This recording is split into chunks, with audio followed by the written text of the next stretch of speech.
Yes, sir. Good morning and welcome to another edition of the Carton Show. I got to tell you, today's a very special day in my life, and hopefully for my friends and cohorts and coworkers here, because, it's a leap year this year. Oh, yeah. And today, my friends, is the first day of spring. Okay, spring. That's right. Way to show up, spring. Good job, spring. We have survived another winter. Timmy, not so much, but the rest of us are thriving right now here in New York City. That's David Jacoby right there. Jacoby.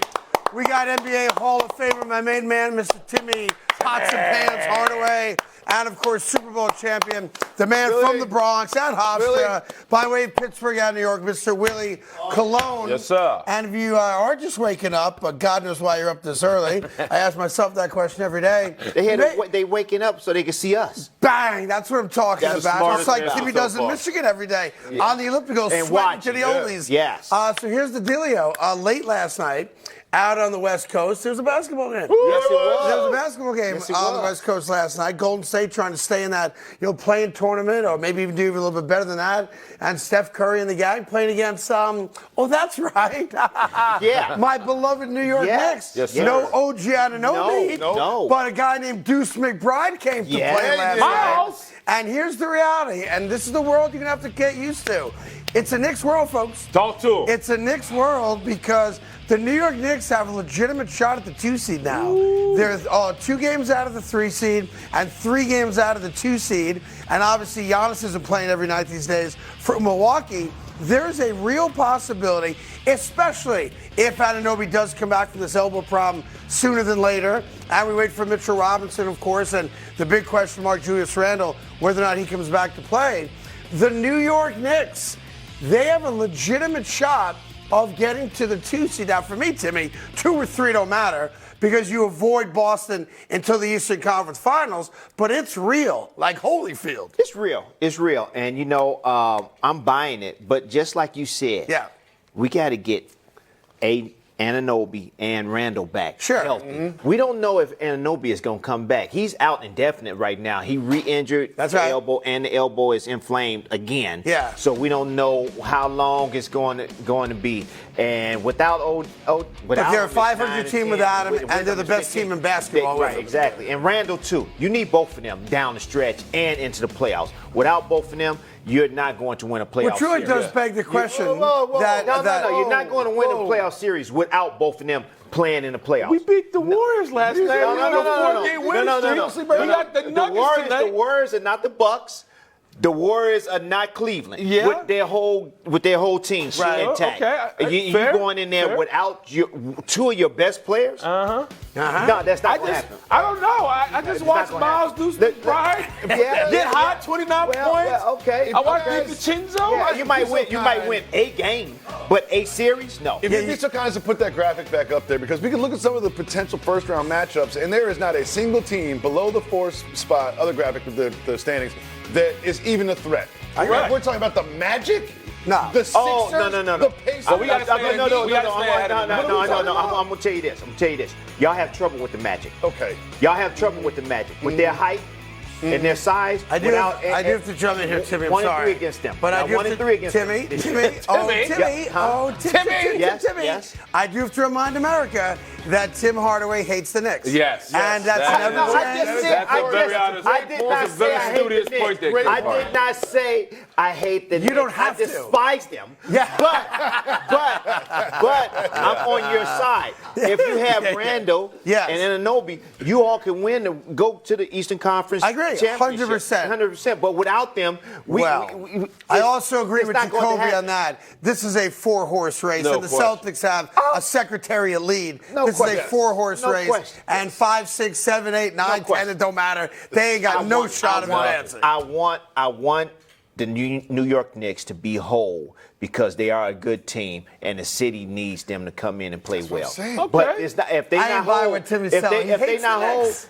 but I'm speaking facts. Yeah. If they're not whole, they're not going to win a playoff series. Okay, well, we'll get into it in another month. We got 4 weeks to go. Again, I love Tim Hardaway. He's my brother, but at the same time, as he said, he despises the New York Knicks. Right. And you have to take that. You have to understand that going into these conversations. Asterisk. Because Tim Hardaway is a Knick hater, and he's a rat on the basketball court because Patrick Ewing did nothing wrong 25 years ago. You didn't have to tell the league that he came off the bench, but you did. Didn't the guy get suspended the other day coming off the bench for college? We have things we have to get to, Timmy, including the fact that this seems like 2024 is going to be the year of New York. I'll explain to you coming up. The New York Jets are getting a visit today, and that will make them the single best Jet team we've ever had on paper in the history of the organization. I'll explain and I'll celebrate right after this.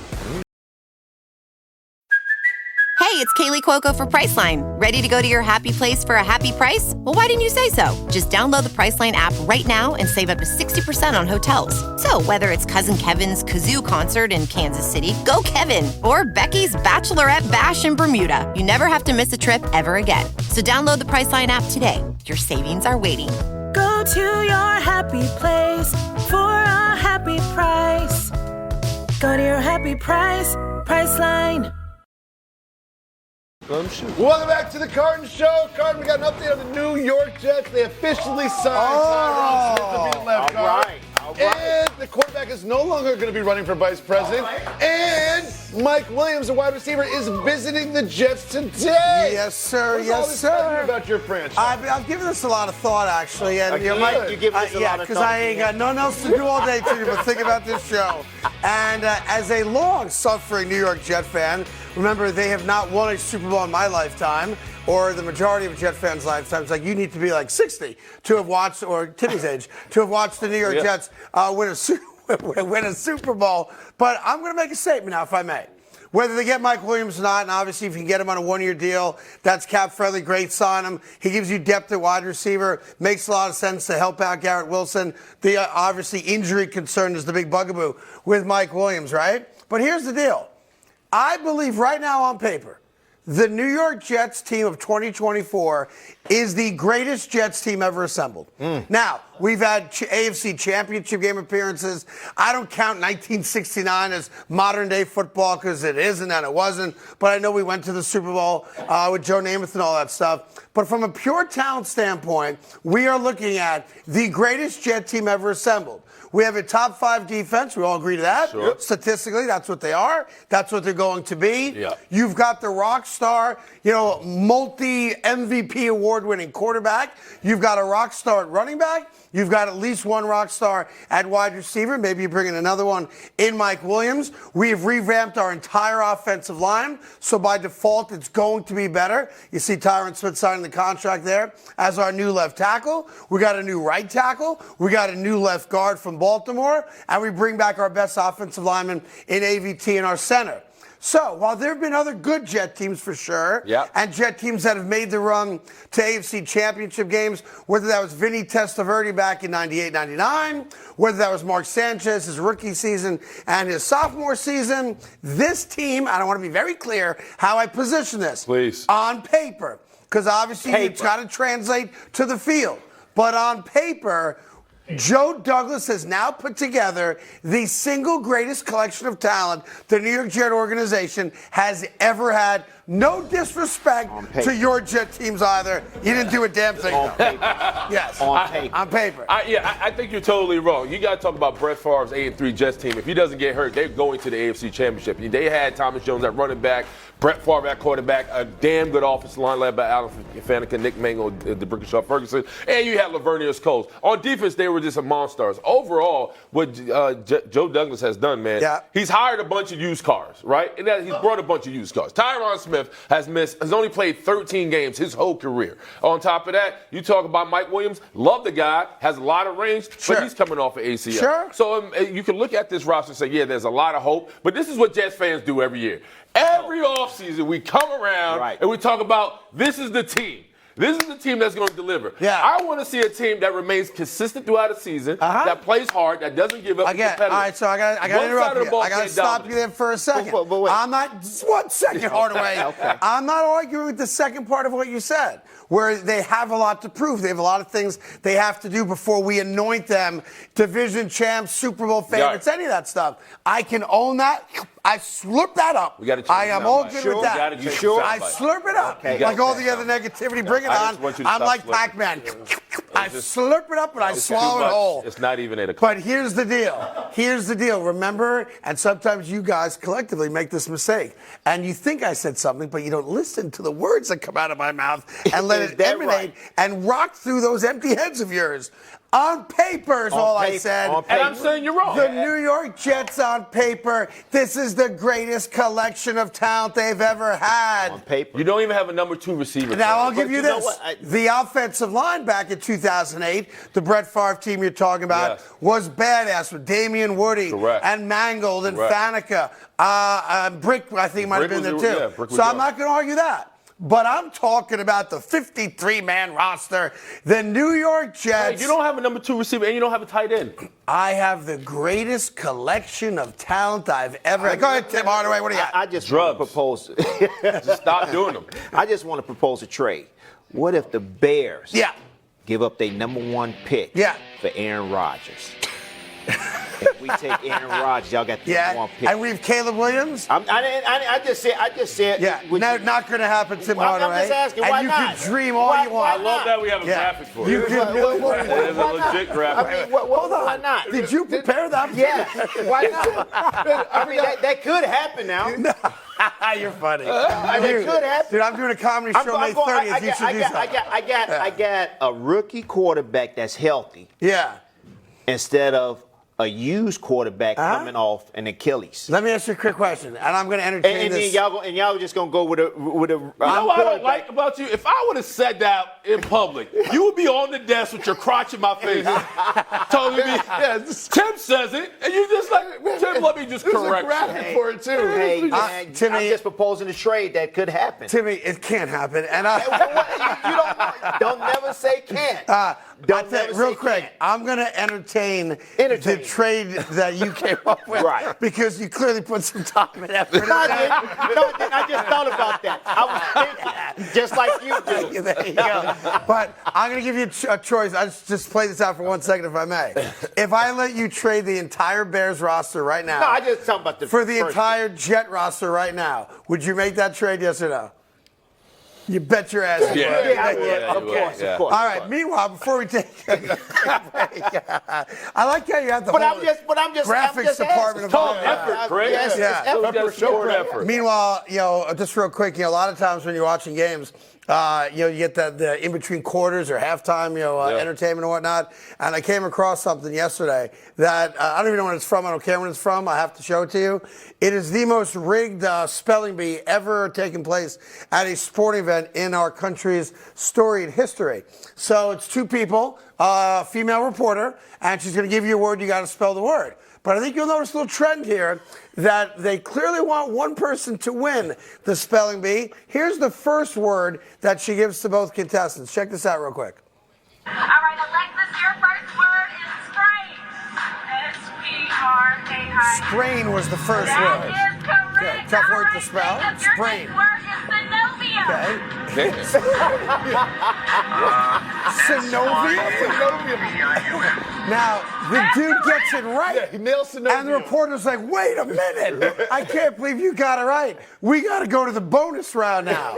So the bonus round takes place. And you tell me, Willie, if you think they're trying to have one contestant win the competition. Here's the bonus round. Go ahead.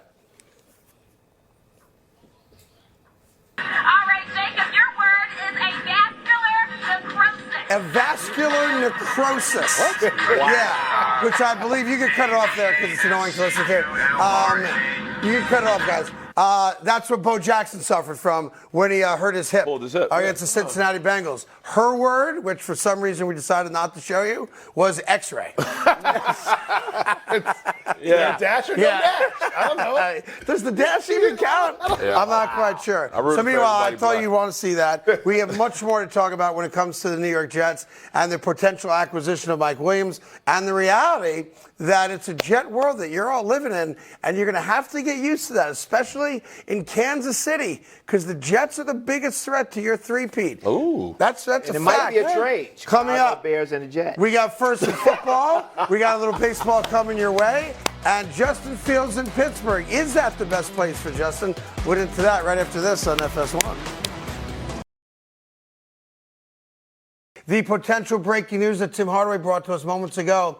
And as of right now, there is no truth to the rumor that the Chicago Bears are trading the #1 pick overall to the New York Jets for Aaron Rodgers. It's still early. But I just want to keep you abreast of Tim's potentially breaking news. Still early this morning. By the way, speaking of baseball, Jacoby, and of course it's on Fox on March 30th, the season starts, so a week and a half away, all pumped up for that. The New York Yankees decided to bring out a little nostalgia. Oh, yeah, Joe Torre, people. Oh, yeah. And there he is. Old man Joe Torre, of course, the author of so many championships with the New York Yankees, limping out to the pitcher's mound to make a pitching change, and once again proves why managers should not wear uniforms. Why?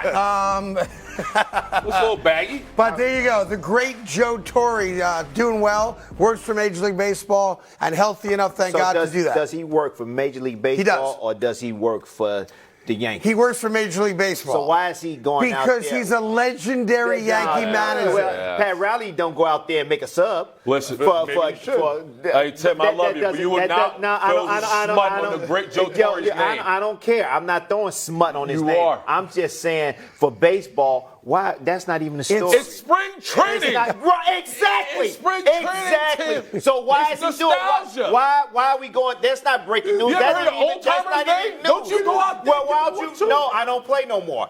And they don't show old timers games I got to defend anymore. Joe Torre. I'll let you talk about Aaron Rodgers just traded to the Bears. I understand. I can't let you get dog walk Joe Torre. I'm not dog walking him. I don't care if he's a legend or not. He shouldn't be. Right, exactly. What for? What? The Philly versus the Yankees. Look. I know it's terrible. It's early in the morning, but you need a hug. You need a hug.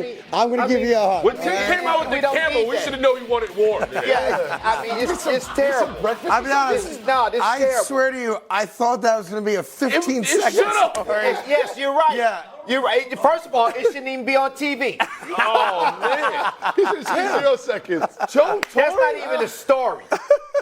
It's not Joe Torre. It's the great. It's just Joe Torre. That's right. all. That's all. That's not even a story. That's like throwing rocks at Betty White. What are you talking about? Like it's an old man. You okay? Timmy, you all right? I'm you great. Okay? I'm just saying that that's not even a story. I feel like we got more graphics. This is gonna be a hot I could have show. sworn that was like a 10-second. Here's a cool nostalgic video. And Joe Torre. I'm surprised it wasn't in black and white. And move on. Shames the Look, great Shoeless Joe Joe Torre? Jackson was out there too. It's great. In any event, You like second page? we now know where Timmy stands on all things New York Yankees. Right. There you go. I'm just saying that was nothing. We spent 2 minutes on nothing.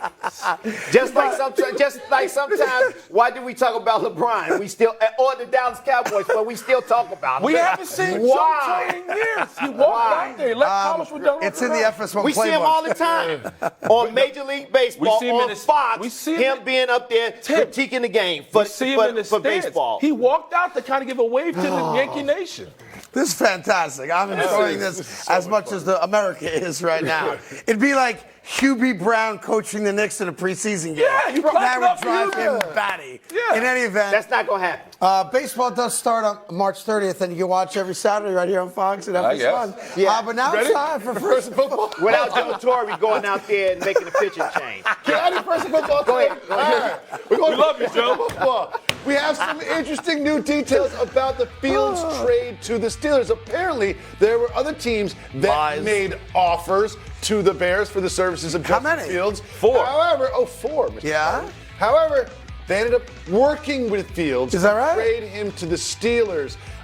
Do you think that the Steelers have mismanaged this entire? No, I think that's a bold-faced lie. No, is what it's I not, think. Craig. So just play this out real quick if we can, guys. Name the 4 teams. Can you name them? Atlanta, Denver, Minnesota. Okay, And the Jets. Okay, And the Raiders. so here's the deal. The 4 teams, and those are good guesses, obviously. The 4 teams were never announced.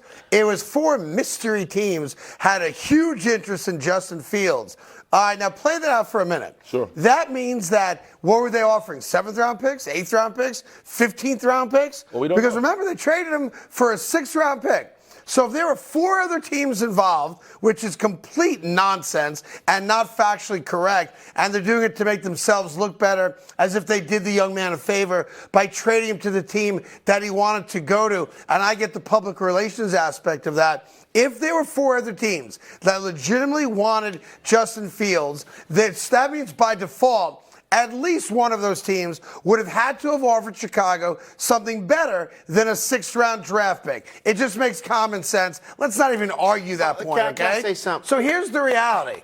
Nobody wanted Justin Fields, A.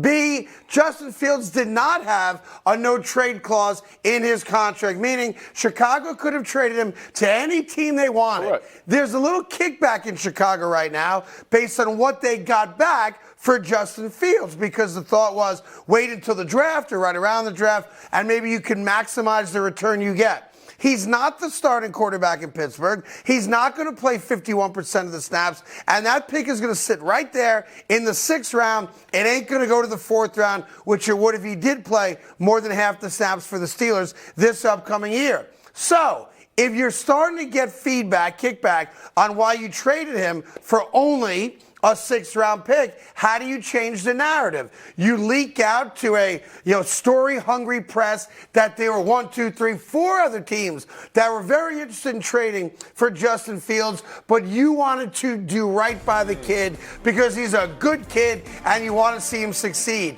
It's bullcrap. I disagree, Craig. You talked about Matt Nagy and Ryan Fields. They understood when they drafted this young man, and we've talked about it ad nauseum, they left him in no man's land, right? Now you talk about the situation that Caleb Williams was about to walk in with DJ Moore, Keenan Allen, a better offensive line. They may draft Brock Powers at the 9th spot. Right. So Caleb That's Williams, the tight end out of Georgia. So you're talking about Caleb is walking into a situation that Justin Fields never had. So it's not hard for me to believe that Ryan Poles said, listen, man, we wanted you to be the difference maker. We didn't supply you with enough weapons. We didn't give you enough. I'm going to do right by you. So I do believe there was an honest conversation that happened. I do. Let me just walk you through why. Wait. I buy the 4 other teams. Let me ask you nonsense. this. How you say it's nonsense? Do you know what went on in that room? Yeah, I do. You was in the room? That's right. Wait. Craig, come on now. Listen, we live in a world where these things exist. We live in a world where everybody's got loose lips, whether you want them to or not. And there is no possible way that 4 different franchises were making an offer to Chicago for Justin Fields, and none of those teams got leaked out as the potential possible Atlanta destination. wanted him, and they said there was a big question mark over his head. And I'll do you one better. Ryan Poles' job, like every other general manager's job in the NFL, is not to make you feel good on the way out. That's how you think, Craig. No, it's not. No, that's not true. It's to extract the most value in return. Do you think he turned down a 2nd-round pick? Do you think he turned down a 3rd-round pick to be nice to Justin Fields? No. No. There might have been 4 other teams with interest, but they didn't have significantly better offers than the Steelers. I disagree with that. I think Ryan Poles really loved the young man and understood that. First of all, you got to understand, Ryan Poles played the game of football. He's not just a GM that came out of Park Avenue. He's a guy that actually played. He was a former offensive lineman. So he probably had a rapport with the young man. He goes, listen, this may be out of the box, but I'm going to do you right. Because I understand being a young quarterback in this system right now, we didn't supply you with the best. Really, when is a Caleb GM Williams is walking into a Corvette. He just doesn't have to create. When has a general manager done what's just because good you've for never the player heard and that not it's good not for the possible, team? Craig. It is. It's not. And you know better. You sound so naive to think that. I'm not naive to think that the young man was done wrong. And I'm not naive enough to think that Ryan Poles said, listen, man, because right now, you already have the number 1 pick. You have the number 9 pick. You already acquired weapons. It's not believe that Ryan Poles, we can get the best out of both situations. Here's what's fascinating. And I respect the unwavering nature of your opinion. I do. I really do. But you and Greg Jennings, who's not here to defend himself, to be fair, and I'm not going to put Timmy in the spot to discuss this in depth because that wouldn't be fair either. But for some reason, you guys are totally unwilling to look at an average quarterback and call him average. You can call That's somebody what he average and they is. had a fair shot. That's what he is. He never 3 had a years fair in the shot. NFL, never threw for 3,000 yards. What he hit offensive DJ Moore line? last Can we year. throw up the graphic where he sacked 99 times? Yes, he What was. quarterback sacked 99 times? He's going to throw more 3,000 yards. I'll give you an answer. The answer is Troy Aikman. He was sacked 99 Troy times. Aikman had a Hall of Fame line and a running back and a playmaker and Alvin Harper on the other side with Moose Johnson at fullback. Yeah. Who got? Yeah, All who right? gots? Like, come on. It's amazing to Like, me that you're unwilling to call Justin Fields what he is. He's a bad quarterback. And if you think a team made a better offer to Chicago, and Chicago said, no, we're sweethearts over we here. don't really want a It better wasn't draft that it pick. wasn't a We better want to do offer. right by Justin Fields. That's a good place I to say, go to. who got back to Okay. you? Moving got on another word. We to got second and football. Some interesting This news is out of crazy Philadelphia talk. regarding Hassan Reddick. They've pushed back his What roster exercise bonus is that? deadline until April 1st, which leads people to believe that he will be on the move before April 1st. Do you think that they will regret not retraining? I want to know what that move is right there. That's to warm up the glutes. It's for your glutes. That's exactly what it Is that what that is? Yeah. My wife always told me, to build a nest and hover, but that's a whole different thing Well. right there. Now, what was your question? Will the Eagles regret trading Hassan Reddick? Look, I think Hassan Reddick was misused last year, towards the end of the year, where they kept him 20 yards off the line of scrimmage, meaning he had no chance to really get to the quarterback. There's got to be something else going on, and maybe their willingness to trade Hassan Reddick, who would be right now, a $20-some-odd million cap hit for the Eagles, kind of goes back to what we discussed a lot last year, which was the allegations, I put it out there as fact, of the locker room dysfunction and guys not being on the same page and not getting along. Hassan Reddick had a couple major blowups, we all watched it, on the sideline last year with the coaching staff. There was a huge debate as to whether or not Matt Patricia at the time, their defensive coordinator, was using him properly. And what's crazy about this to me, especially as a guy who really dislikes Philadelphia and the Eagles organization right now with a passion of 1,000 suns, here's what I don't get. Every time I watch the Eagles play, that dude's making plays. That guy's a game disruptor and has been in his entire career. So I'm saying to myself, that guy could play for my team any day of the week and twice on Sunday. A, why are the Eagles giving him permission to shop himself? B, if there are locker room issues, why don't you sit down and fix them? And maybe it was as simple as you had the wrong defensive coordinator, calling the shots as to where Hassan Reddick should be used. But it goes back to the story from last year. There were problems, and there still are problems amongst some of the guys in that locker room because you don't just walk away from a talent like Hassan Reddick. Hassan Reddick is a starting defensive player on every single team in the NFL today, bar none. And I understand the cap implications and all that, but you never walk away from talent. And the Eagles seem willing to walk away from one of their best defensive players, and I don't quite understand And that. what's wild, you acquire Bryce Huff, who we talked about it before. Like he's never on the field from rundowns. This With guy the Jets, is right. with the Jets, right? So you're letting go a guy in Hassan Reddick, and you let go of Josh Sweat. So if you're the Eagles right now, who's getting after quarterback? Because you're gonna rely on Brandon Graham, who's damn near 35 years old, And Fletcher Cox is gone. He retired. So, like, the Eagles got major issues. Hopefully they knock it out in the park. And I'll tell you, to show you the blood in the water, one of the longest-standing, ass-kissing Eagle fans in Philadelphia of all time, it has predicted that the Philadelphia Eagles this year win 5 games. So I'm not saying they're going to win 5. I think they're going to be better than that. Yeah, and I think offensively they have as much skill position talent as anybody in the NFC, not named maybe San Francisco. And they probably match them up pretty good too. Sure. But that's the feeling right now with Nick Sirianni as the head coach. It's just interesting that you're going to walk away from talent. Obviously, they haven't yet because no one's made him an offer that they're willing to accept either. But I would take Hassan Reddick in a instant, which is quicker than an instant. If I'm the Detroit Lions, if you got an opportunity to go get him because you need another pass rusher to cap off Aiden Hutchinson. So I think he'll do a hell of a job in Detroit. If they have Down the stretch, the Eagles had a ton of issues, but number one on top of all that was defense and tackling, especially in the secondary and the linebackers. And the idea that you're going to lose your best defender, doesn't seem like it's going to. By the way, before we take a break, if you're a diehard Giant fan hoping that the Giants do, or maybe you're hoping against them getting J.J. McCarthy, he will have a private workout with the Minnesota Vikings. And the Vikings have the 11th and 23rd picks in the draft. So just keep that little nugget in the back of your head that Minnesota might make a play to move up and get ahead of you to go get J.J. McCarthy, who won the national championship at Michigan. Coming up, arguably the greatest dunk of this basketball season, which will bring us back to a conversation we argued about a week ago. You'll find out what it is right after this on FS1. For the season.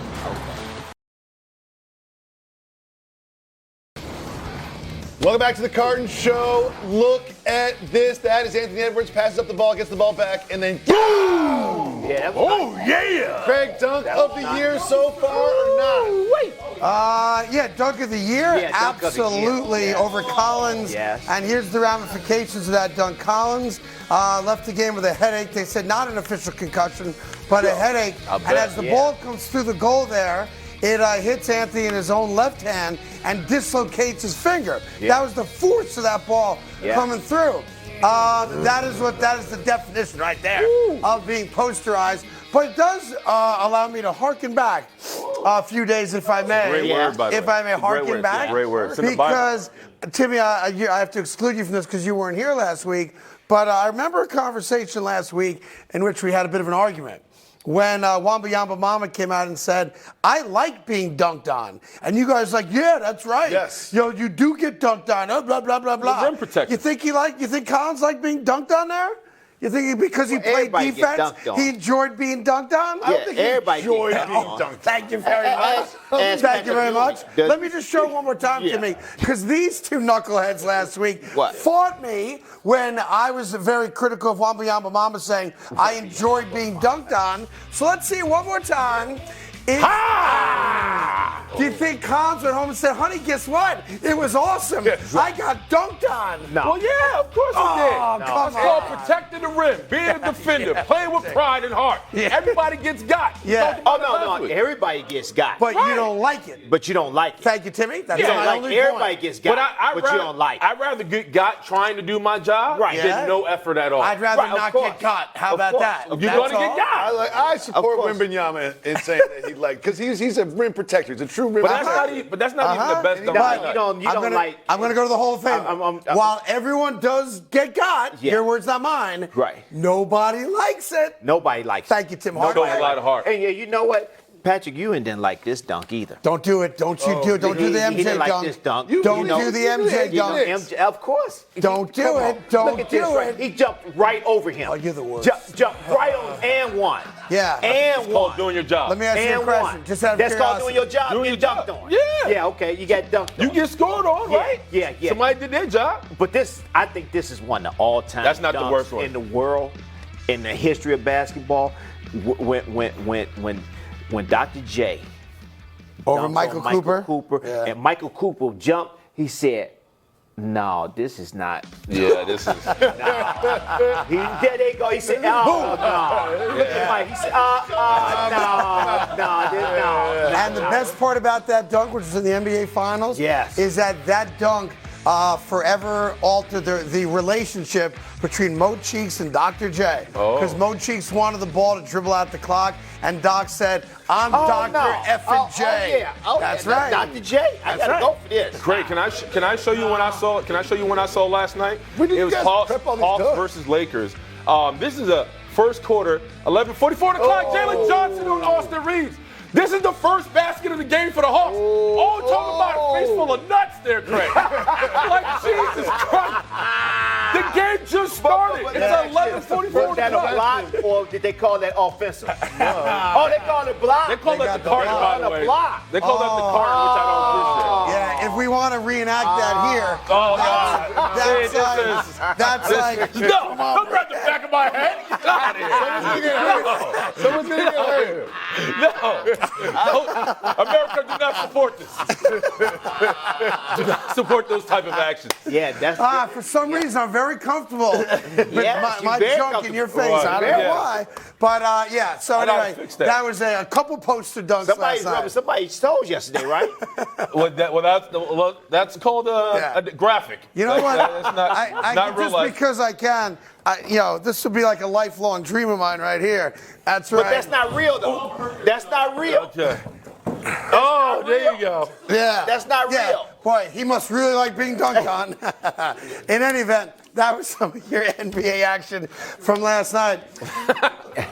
I don't have a lot of dreams. That's just one of them. Dunk on LeBron. Me dunking on LeBron with my junk in his grill. I think That's you would all. prefer it the other way, though. Him dunk. Yeah. That's the only way it's ever going to happen. All right.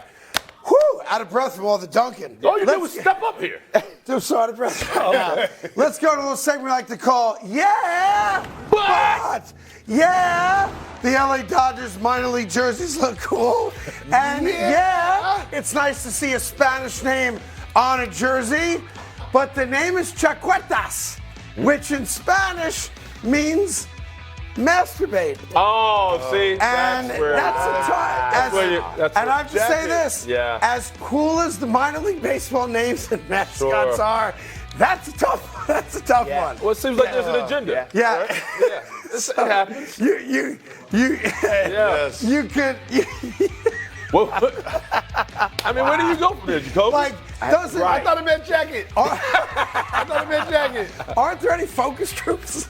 Nah, not for the minor leagues. Anyhow, all right, let me get to the next I'm one. quite sure they're going to have one now. Yeah. Anthony Edwards had a great dunk last night that we just showed you. Yeah. And yeah, the T-Wolves have been a great story this year. But the Denver Nuggets are going to win the conference and the number 1 seed. Well, listen, they play our Knicks tonight, dude. And our Knicks are on a 5-game winning streak, so we'll see how that goes. But the Warriors are hot. Excuse me. Nuggets have gotten within a game of first place, Timmy Hardaway. So you really into this Knicks thing, huh? I'm a New York Knicks fan, dying hard. So I hated you my whole life. The only reason I like you now because you're the Carton. So you don't think that they have no chance against the Denver Nuggets? No, I think they're gonna put a whooping to them right now. Yeah. That's my guy. But that's the reality. Look, I'm not going to They're even say half nothing. game out right now. They're the best team in the conference, and we all know that the Timberwolves aren't going to do it. The Right. Thunder aren't going to do it. I would predict right now as we sit with about 15 games left, that the Nuggets will be the number 1 seed. Thank you. all right. Yeah, Enough it's said. tournament time. Knicks by And 100. yeah, the NFL offseason is in full effect. But the real story today, the first day of spring, is that Major League Baseball starts 9 days from today with the LA Dodgers. And as much as people have mocked the uniforms, Shohei Ohtani was born to rock a Dodger jersey. He looks great. It just looks looks good. good. He I looks hate to good. say it He looks because I good. would have loved to have seen him in the Bronx. Yeah. He just looks right Yeah. in an LA Dodger uniform, right? He does. He And I looks can't good. wait for baseball to start as the New York Yankees make that pilgrimage to the World Series against those LA Dodgers. Book it. That'd be Book nice. it. That's right, That'd number be real 4. nice. Yeah, the Dallas Cowboys are the most popular team in the NFL. And yeah, they're the most valuable team in the NFL. But they have had, not up for debate, the single worst offseason of any team in the NFL. Not good, Chris. All right, you added Kendrick, stolen from San Francisco. But outside of that, no Pollard, no Smith, no Gallup, no I can't pronounce, and no Vander Esch, who is actually retiring now.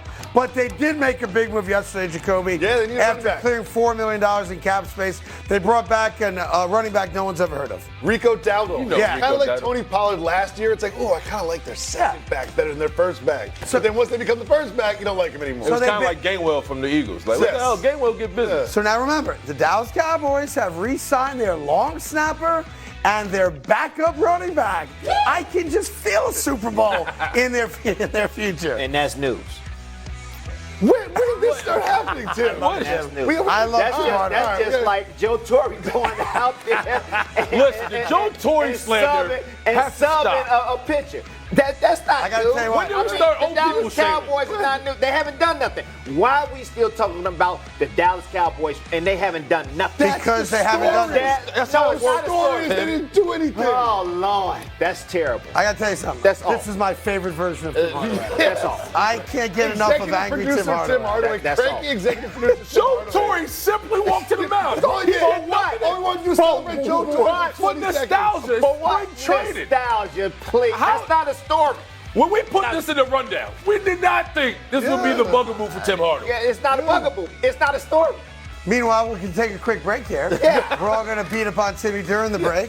When we come back, we'll give you all the It headlines. still won't be a story, no matter how much y'all beat me up. There is a big story, though, after the break. And Chase Young has found a new home as I dunk on Willie Colon. It almost falls. After Almost messed up my man bun. Good morning. Welcome back to the Carton Show. We have your early morning headlines, and we start with that man right there, Chase Young. He has signed with the Saints. What? A 1 year, Who that? $13 million deal. Now, Craig, you've been saying that the Cowboys should go out and get Chase Young, and now he's on the Saints. What does Chase Young to the Saints Now, that tell would've been you a story. about the Cowboys? Yeah, I'm sorry, Tim, but this is a Cowboy story. This is, Chase Young getting a 1 year deal to go to New Orleans, which I don't think was on anyone's bingo card, to be fair. Leaving San Francisco and going, yes, to a bad division and a team that certainly needed defensive help. But I'm trying to figure out again why the Dallas Cowboys, amongst a couple other teams, wouldn't do a deal like this. It's a 1 year deal, so there's no financial exposure. $13 million. Not even a significant amount of money for a guy that brings his skill set to the table, and you're not connected to him for major money, down the road. So this was the exact type of signing I've been talking about for the Dallas Cowboys. And yesterday, when the Dallas Cowboys announced that they had changed Dak's deal from a roster bonus to a signing bonus to get an extra $4 million under the cap, and waived Van Der Esch and who am I blocking on? The other player they waived yesterday to get Gallup. Michael Gallup, right? Yeah. To get under the cap even more. I said on the show yesterday, there was no doubt in my mind they made those moves when they made them because there was a guy they were going to get. Now, I did not know the guy they were going to get was their own backup running back. Rico because Dowdle. it just didn't make sense that that's the guy that they were bringing back. No disrespect to Rico. I'm sure he's a lovely guy. But you don't clear up cap space to go re-sign your backup running back who nobody else is going after. So again, I'll ask the question. If you are all in, and you could have gotten a Chase Young on a 1 year deal, because that's what New Orleans got him for, why didn't the Dallas Cowboys attempt to do that deal? And it's not one of these things where we can say, well, we don't know that they didn't. We do know that they didn't. Because if you're Chase Young and you've got that offer from Dallas, you go to Dallas for all the obvious reasons. They're a better team. You're on television every single week at 4 o'clock or on national TV, and you have a chance to resurrect your career and become a highly paid guy again if you have a big year, with Micah Parsons and all the other talented players that the Cowboys have. So once again, the Dallas Cowboys lose an opportunity to get better. They're obviously not the only team, but when they're the only team that essentially has not brought in a single free agent except for one, and he's kind of a depth guy on defense, how does a Dallas Cowboy fan listen to the Jones family tell them again and again and again, we're all in? Chase Young was the perfect signing for the Dallas Cowboys, and they dropped the ball again. Yeah, but you also have to believe Jerry Jones and Stephen Jones at the end of the day. They're going to take care of in-house first, right? And they're going to take care of their guys. They still got to restructure CeeDee Lamb. They got to figure out what they're going to do with, Micah. Obviously, Micah. Okay, so stop there if I may. Sorry to interrupt you. A competent organization would have already put into play the extension for Dak and the extension Correct. for CD Lamb. Yes. And I agree. They're both going to get them at some point before the season starts. A competent organization would have had a plan in place and would have gotten both those deals done, and in doing so would have opened up significant cap space for free agent acquisitions this year. So two things didn't happen. They didn't get those free agent acquisitions because they have no cap space, and they didn't extend the guys they had to extend to get the cap space. There were 12 running backs available to them, and they didn't get a single one. And we started to do some. We did some digging on this, Craig. You're not the only one who's doing a little research. Let's see. Look at what they've done the last 4 years. 2024, last in free agent spending, 28th in free agent spending, 25th in free agent spending, 25th in free agent spending. Now, again, they do draft well and take care of their own players, but how do you expect to compete for a Super Bowl when you have an opportunity to upgrade your team outside of the draft and you are in the bottom 5 of the teams that spend? But that's why they're all in. If anybody's all in, is Jerry Jones on Dak, right? Because at the end of the day, he'd rather pay a quarterback than pull a plethora of guys that can actually help them win in the playoffs. At the end of the day, the Cowboys are still 12-5, right? They still went to a playoff. They still won a division. But here's the deal. With that format. Everyone else around him has gotten at least somewhat better. Without a doubt. Right? And when you sign the quarterback, you do it for two reasons. One, because you want to solidify, obviously, the most important position on a football team. So we all get that. And Dak's at the right place at the right time. And look, he's a top 10 quarterback, whether you like him or not. Yep. He's a legitimate top 10 quarterback. So he's going to get the big contract. But the secondary reason you do it is it affords you wiggle room to go acquire other talented players so you have a chance to win. So when you put that stat up on screen, and feel free to put it back up, showing their lack of spending and where they rank amongst all the other teams in the league over the last 4 years, dead last, and right at the bottom the 3 years prior to that. Now, if you wanted to add a little screen to that and say, what did that equate to? That equated to a single playoff win. Yeah. Yep. So the Cowboy way of doing it flat out does not work if the goal, and it should be the goal, is to win championships. Now, if your goal is have really good regular seasons, make it to the playoffs, and then crap out, well, congratulations. You're great at that, but you're not great at getting a team on field that's good enough to advance in the playoffs and be a real threat to win a Super Bowl. And let's call it the way it is. San Francisco is so much better talent-wise as we sit here today than the Dallas Cowboys. The Dallas Cowboys, other than a fluke, cannot beat San Francisco. So what you know going into this season is the Dallas Cowboys cannot win a Super Bowl. We'll wait for injuries to take place and all that. But as we sit here today, the Dallas Cowboys cannot win a Super Bowl. And what's crazy, when you think about how much Tyron Smith signed to the Jets for, it was $6 million. It's all incentives. And you could have brought him back. Like, and you have a big gaping hole at left tackle. He was drafted to the Cowboys. He should retire a Cowboy. But now he's in New York. Now so look, he can make $20 million, but if Tyron Smith makes $20 million, he had an all-pro year at left tackle. Yeah, 100%. And no one's expecting him to play all 17 games because he does get injured quite a bit. We have some news about Tyron Smith and the New York Jets, and that is our second headline. Let's talk about it. Tyron Smith is now officially a Jet. He inked his deal. And they are meeting with Mike Williams today. And we're coming off the news that the quarterback is no longer going to be a potential vice president candidate. I can't say it seriously. But, Craig, when you look at the totality of what the Jets have done this offseason, and I know you're a fan, but you have to be happy with what your team is doing. I think it's on paper the single best, most talented team the New York Jets have ever had. They're a serious Super Bowl threat and contender right now. I think based on what they've done in comparison to the Buffalo Bills and the Miami Dolphins and the fact that they've lost talented players on both sides of the ball at a significant level, and I don't take New England serious because they suck, and God knows what quarterback they're drafting at number 3. The New York Jets, to me, are the favorite, should be the favorite to win the AFC East. And again, if right now we say everything's based on health, and we can't guarantee that, obviously, we saw what happened last year, then while Kansas City is alone by themselves because they're Kansas City and have Patrick Mahomes, and you have Lamar Jackson and the AFC North and all the talented quarterbacks throughout the conference, I could argue, and I could win the argument, that the New York Jets are as good or better than every single one of those teams on paper. And that's all I got right now. We'll see how it plays out with injuries and scheduling and all that nonsense. But I do believe that Joe Douglas, the general manager of the Jets going into year 6, final year of his contract, and Robert Saleh, lame duck situation for him as well, as the head coach. You could make the argument that neither guy deserved or earned the right to come back. That's a good argument to have, and you'd probably win it.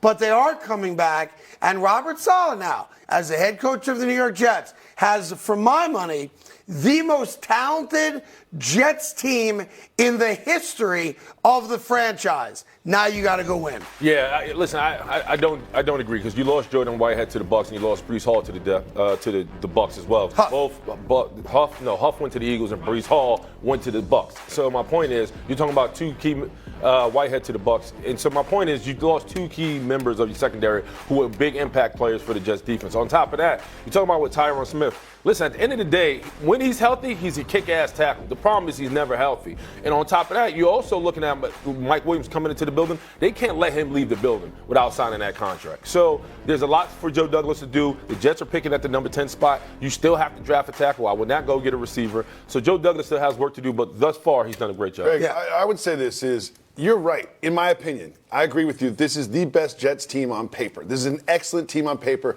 But you're also right about this. This is a Robert Saleh thing now. Yep. Like you've got the tools. You need to succeed. Yeah. I've had my questions about Saleh. I definitely have my questions about Nathaniel Hackett. Now it's on you guys. The talent is there. And it's the one thing I would say about all those teams you compare them to within the division, outside the division, is I feel like there's better coaches out there. I feel like they're going to be outcoached. Look, here's the thing. As much as I respect and like Robert Saleh, and full transparency, if you're new to the show, he is a friend of mine, and we talk all the time.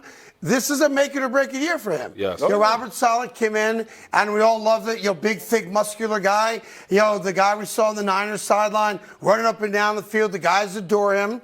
To his credit, he has overseen a top 5 defense the last couple years, so that's what he's known for. He's delivered the goods on that. And it's been a train wreck on offense, even before Aaron Rodgers last year. Every year of Robert Saleh's coaching, offensively, this team stunk. Whether it was Mike White, Zach Wilson, Joe Flacco, they all stunk.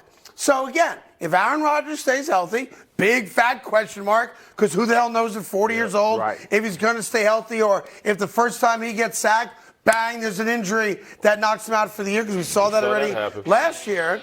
But if the dude's healthy, Robert Saleh now has the greatest assembly of talent the New York Jet franchise has ever had. Period. Stop. Now you got to go win, because you're not coming back again. And I'm not saying you have to win the Super Bowl. For a team that's only gotten to a Super Bowl once and 0 times in the last 50 years, that's not the ultimate goal in regards to whether or not a coach comes back. But you've got to be in the playoffs. You've got to win a playoff game, and then we can have the conversation about where we go from here.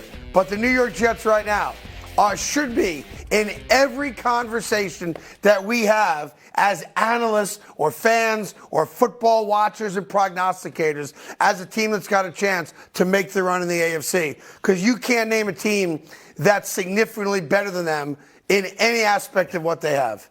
And I'll wait. There's a lot of teams. Chiefs. Moving on to our final headline that involves not the New York Jets, the New York Knicks. We got an update. They got a big win last night. They led wire to wire in the Bay, making light work of the Warriors. However, OG Anunoby had another flare-up with his elbow. We don't know how long he will be out. So, Craig, the Knicks are hot right now. But will injuries be the problem that ruin their season? I mean, that's the only thing that's going to stand in their way of making a run towards, let's just say, the Eastern Conference Finals. To me, you just got to get to 2 or 3. You got to stay out of the 4 spot, which is where they are right now. A couple games behind the Cleveland Cavaliers and 3 games behind the Milwaukee Bucks. The Celtics are the best team in basketball for my money. Denver's the best team out west. We'll worry about them later on. But if you stay in the 4 spot, that means you're playing the Celtics in the second round. And I don't know right now if the Knicks can beat the Celtics. Matter of fact, if they're not healthy, they can't beat the Celtics in a 7-game series. But if you get to 2 or 3, then the New York Knicks can go to an Eastern Conference Final, where then you have a matchup against Boston. Good, Tim. It doesn't matter if they get to 2 or 3 if they're not healthy. They need Randall. They need Anunoby. If they're not able to play in the playoffs, you all will not win a playoff series. Y'all win a game, but y'all will not win a playoff series with what y'all have. First of all, let's hope these other guys stay healthy. Fair enough. You playing Josh Hart, 48 minutes a game. Because that's what he does. Because he's balling. That's right. Okay. The next 15 games, keep playing 48 Listen, I'm minutes looking a at game. DiVincenzo and Miles McBride have monster points in the first half. 46 minutes for McBride. DiVincenzo. 19 in the first half. Yeah. We're not talking. We talking about minutes. I'm not worried about it. Yeah, First, you got got it, but you got can't your control. points. Okay, but you can't control health. Health is health at the end of the day. All you got to do is embrace your reality. What I saw last night was the Knicks team going to go to They don't have a bench to solidify them to give these guys enough rest. That's the problem. That's why they hurt. I'm not saying you're wrong in that. What I'm saying is you just told America and Knicks fans right here saying that if we land in the 3 spot, two or three spot, then we avoid the Boston Celtics, we do not have a chance. And I totally disagree with that. You totally don't agree with that. No, if you don't have, if we avoid the Celtics, Anunoby, we could beat any other team going forward. Not with the team you have right now. If Anunoby out and Randall out, you're not going to win a playoff series. I'm sorry. You need those two. I don't. I'm sorry. Well, look, you don't need them? No one's going to argue that we need them. We obviously need those two guys. Julius represents scoring. What is his date? Today's the 19th. March 19th. Mark this down. Willie said that if they make it to 2 or 3, that they could win an NBA playoff series without them. Correct. I agree Mark with it down. I agree. Yeah, I agree with Willie, all too. three of them. All three of them. I'm not worried about the Magic. I'm not worried about the Pacers. I'm not worried about the Heat. I ain't worried about none of those teams. Now, I'll say this. Nobody said the Bulls. I didn't say the Bulls. I didn't say the Bulls. I'll tell you this. The Bulls are not in there. Joe Torre. They cannot beat Milwaukee or Boston. We all agree on that without Anunoby and Julius Randle. But you're also talking about a top 10 defensive team in the NBA. They won and you have something else. You got a guy in Brunson that's a moneymaker. MVP. Great player. Yeah. No question. He should be in MVP conversation. 100%. No question. Yeah. I'm a Brunson fan. I'm a Hart fan. I'm a McBride fan. McBride, he has put in so much work, and he has been waiting for this opportunity for the longest, and he's making the most out of his opportunity, and I commend him and everything that he does. If those guys come back and they are able to rest Brunson, they can say that he can come in and spell him and not miss a beat. But the one aspect of what I'm saying, I don't think you're arguing with, and that is if the Knicks think they have a chance to get to an Eastern Conference final, they got to be 2 or 3. Yeah. You got to get to the 2 or 3 seed. No, you have to be healthy. You need Anunoby. You still got to get to the 2 or 3. It doesn't matter. It doesn't matter. Both things are true, but you got to be whole. If you're not whole in the playoffs, they're not going to win the playoffs. All right, listen, I love it. March I love 19th. Angry Tim. Book Angry it. Tim Hardaway came to play 8:12 a.m. Angry Tim Hardaway is a fun Tim Hardaway. Tim Hardaway is excellent. Yeah, Let's and show here's the problem I face. Go to break. You love basketball. Worked with Jalen Rose for a very long time, right? You love basketball. Yeah. I love basketball. But I do find it awkward sometimes arguing with Hall of Famer Tim Hardaway. And yet I'm going to. But he says the Pacers are going to. The Knicks are going to lose to the Pacers in the first round. The Knicks are not going to lose to the Magic in the first round. Y'all not understanding. If they don't have Anunoby or Randall in the first round, You're saying they don't have a shot. They don't have a shot. That's what I'm saying. And we're saying we disagree. Okay, that's what I'm saying. Mitchell Robinson is making his way back. Randall's improving. And we got much more coming from Tim Hardaway after the break. In a new game we're going to play called Slam Dunk or Airball. And as you know, the college tournament, a little something we like to call March Madness. Yeah. We got some two playing games tonight, two playing games tomorrow, and then the final field of 64, of course, starts on Thursday. So we got a couple interesting storylines regarding the tournament coming up.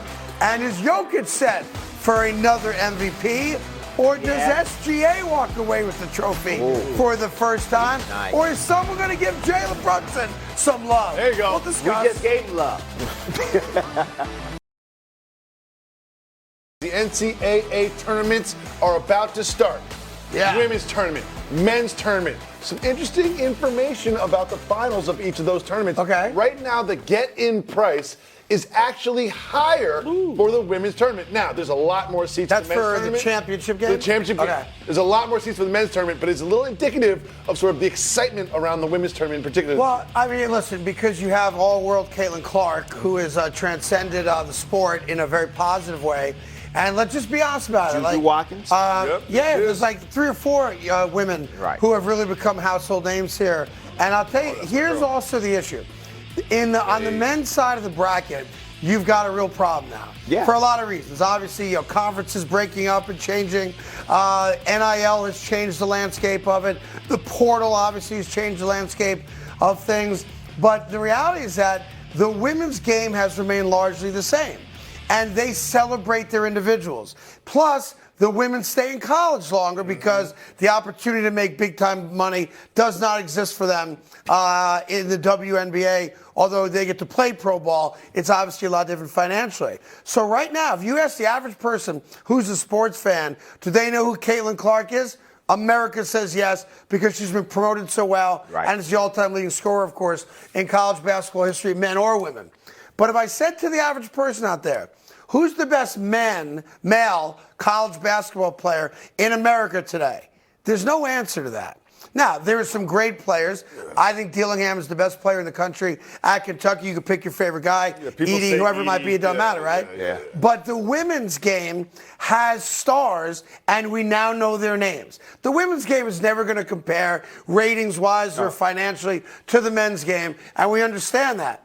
But the women's game is at a different level when it comes to individual superstars. The men's game right now does not have that. And case in point, NC State, they had the big upset, obviously, in the ACC tournament to get into the March Madness. They have kids on that team who are getting ready right now for their first-round matchup against Texas Tech, who have already announced that they're entering the transfer portal.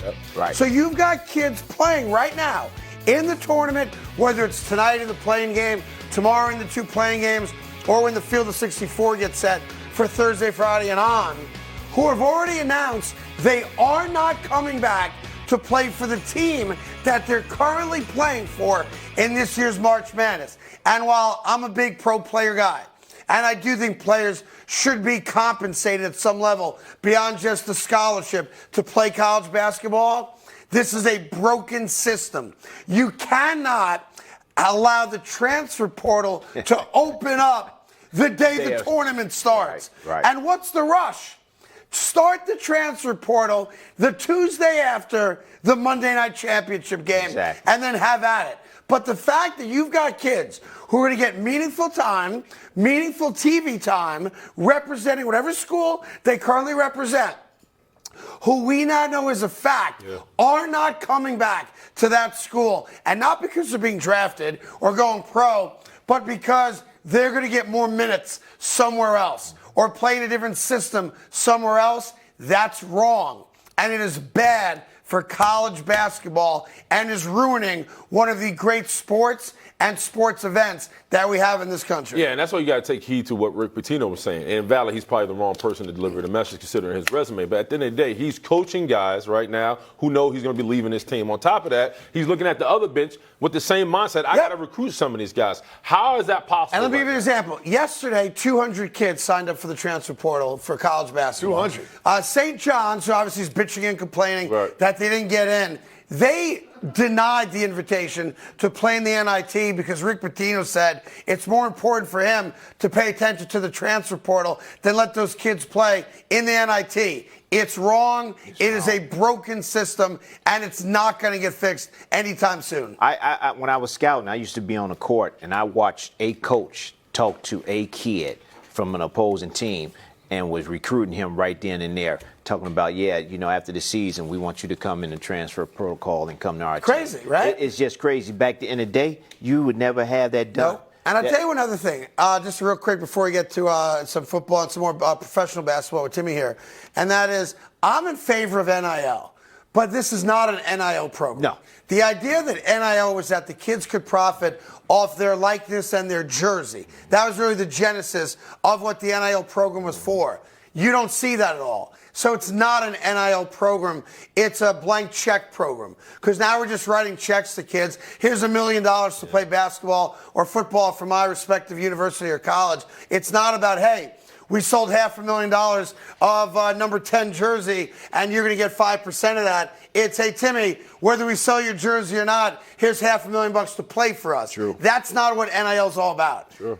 They are no longer amateurs. We are now paying players to play. We're not paying them for their name, their image, or their likeness, NIL. And that's what it was supposed to be. Right. The system is broken, and it's going to take a long time to fix it. And that's a shame because we're ruining one of the great sporting events that this country has. Hey, real quick, speaking of basketball, Timmy, can I go to you on this? Because you're a basketball expert. You're a Hall of Famer. Yeah. Trailblazers last night were playing the Chicago Bulls. Now, I played a lot of ball growing up. Jacoby still plays basketball. Willie played basketball. Is this a walk? Yes or no? Just watch this play right here. Delano Tell me- Banton. Just tell me if this is a walk right here. Yeah. Oh, boy. Wow. We're not done yet. We're not done. You gotta pick Yeah. it up.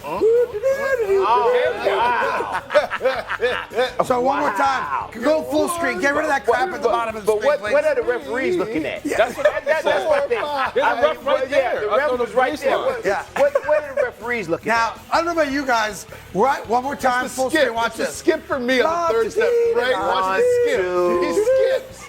3, 4. Oh And my one, God, he two, traveled. three. He traveled twice, and the referees are just looking at him. Yeah.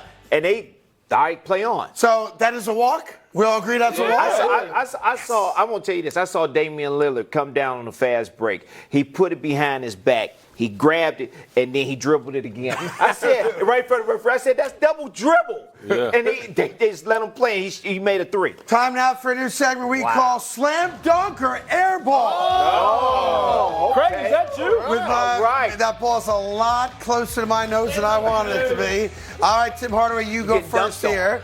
Slam dunk or airball? I'm going to give you a bunch of random NBA statements, okay? Okay. Here we go. The Dallas Mavericks are the most dangerous playing team in the Western Conference. Is that a slam dunk, meaning you agree with it? Or is that an airball, meaning you don't agree with it? No question, slam dunk. Slam dunk, tell me why. Why? Because you got Luka and you got Kyrie, 2 of the prolific scorers in NBA today. You just saw what Kyrie did for game winner. Just made up a shot, a hook shot, and he does that all the time. Them 2 could take over a game anytime, anywhere, and they play the same. I just want them to play better defense, and I want them to move the ball on offense and get other people involved to make their lives. Who do you think they should be moving the ball Tim to? a little Hardaway bit more? Jr. Oh, there you go. Yeah, Tim Hardaway Jr. Run some offense with Tim Hardaway Jr. He can you know, shoot. I'm gonna tell you this. When Luka or Kyrie was out, he was scoring 33 points a game. Yeah, he was. And, Yes, he was. and they was going to him, and they was running offense for him. Since them 2 are back, they have not ran no offense for Tim Hardaway Jr. 0. Everything is for Luka, and everything is for Kyrie. If they get back to running the plays and getting other people involved, they will win games, and they will be in the upper echelon of the Western Conference. Right now, the Dallas Mavericks are sitting 7th. They're a game behind Sacramento for 6th, and they're tied with Phoenix for 8. So they're right there on the fence. All right, number 2. It's championship or bust for the Boston Celtics. Slam dunk or airball on that? No question, slam dunk. It's championship time for them. They got to win it. They've been right there like 4 times, 5 times in a row. They've been right there. It's time for them to get over the hump. You know, even though they changed coaches, this year it's the coach's team. He understands when to call a timeout. He understands what plays to be ran. But me personally, I'm not in sync, and I don't trust Porzingis because he's in and out the lineup too much for me. I need for him to be consistently in the lineup and play for me, because if he does, even though they play well without him, they really need him in the playoffs to win. And that's been the story of his career, that's whether the it's story. here, Dallas, the cup of coffee in Washington. That's the story. I'm not confident on him Quickly, right now. something to keep an eye on is it seems a little bit like Jaylen Brown has really asserted himself on this team, even more so than Jason Tatum. It used to be a real 1A, 1B thing, and now it seems like they're truly a partnership. Well, you know, he been getting flack because of that contract. But now, he's starting to come and play like he deserved that contract. At first he was taking a step back. Now he's taking charge. All right, let's go to number 3 here. The LA Clippers right now, the 4 seed, out west, and it'll be tough for them to get any better than 4 based on the current standings behind Oklahoma City, Minnesota, and of course Denver. The LA Clippers, though, are serious title contenders. Slam dunk or airball on that? I say slam dunk. Wow. Because if they're healthy, I don't think nobody can guard Kawhi Leonard. Okay. He's the best scorer, one-on-one scores, and probably if you double team him in the NBA, he could take over the game offensively and defensively. All right, Paul George, if he stays healthy and just goes out there and play the way he needs to play, them two are unstoppable too. And then you put James Harden and Russell Westbrook coming off the bench. I like their chances. I like their team, and they are scary. Here's their problem, though, Timmy, if I may. What? The problem is that if they don't get out of the 4 seed and Denver does take over the 1, that's you're true. looking at a second-round matchup against the Denver Nuggets, and they've not played good basketball of late. Nope. They've lost 5 out of 6. They're 5-5 in their last 10, and they've not taken advantage of the opportunity to solidify the 3 spot with Minnesota now without Karl-Anthony Towns. But they still in and out. Like Kyrie is out, Kawhi Leonard is out, Paul George is in and out. You got Russell Westbrook still out. Right. Okay. One thing that Paul George said yesterday is the team doesn't have an identity. And when it's getting in the middle of March, and you got your star players saying the team doesn't have an identity. Are you the identity? Like you're one of the great scorers of the last decade, right. And you got Kawhi there. Russell's been hurt, but aren't you guys the identity? You just played 70-odd games. I think all three of them are taking a back seat to all 3 of them. Somebody has to step up and take charge of that team and say, look. Well, you know the playoffs, Leonard does. Yeah, but they need to start right now. Look, I'm the go-to guy. I need the ball in my hands, crucial situations, so I can score or I can make plays. They got 15 games to go before we hit the playoffs. But if Kawhi Leonard doesn't talk, then Tyron Lue don't know what to do. All right, let's go. I like that right there. Let's hold on. I don't want to jump ahead of that. I like that comment. Say that again. If Kawhi Leonard doesn't tell Tyronn Lue that he's the man and I need the ball at the end of the games to make the decisive plays that I need to make, then Tyronn Lue don't know what to do with his team. I like that a lot. All right, let's go to the next one. We've kind of been through this already. You can go fastest if you want, Timmy. The New York Knicks can beat the Milwaukee Bucks in a 7-game series. Slam dunk, airball. Airball. Next. I'm just going to let that one go. I can't argue with Timmy anymore about my Knicks. All right. Nikola Jokic is going to win his 3rd MVP award this year. Slam dunk or airball? Slam dunk. Really? He's definitely going to win his 3rd MVP trophy this year. You know, I wish Joel Embiid was healthy. Sure. And I wish that he was out there on the court. But because he was the front runner of winning it all, winning MVP. Agreed. And taking it to the next level. But yeah, since he's hurt and can't Let me come ask you back, a quick question. If in some weird way, shape, or form, the Knicks got to the 2 seed, which is on the table, will be hard to do, it's on the table. It's on the table. If the Knicks got the 2 seed, would you vote for Jalen Brunson? Would I vote for Jalen Brunson? I'm being very specific. If they get to 2, behind the best team record-wise in basketball, and they're the 2 seed in the East, would you give some love to Jalen Brunson? The way he's playing now? Yeah. No question I give him love. Yes. No and this question. is a guy that barely made the All-Star team. I think he will jump, but he'll be 3. He won't be in front. Yeah, he won't be in front of Alexander. But you give him some love. I give he him gets some a little love. taste. Right now he's 5. No, he's 6, looking at 5.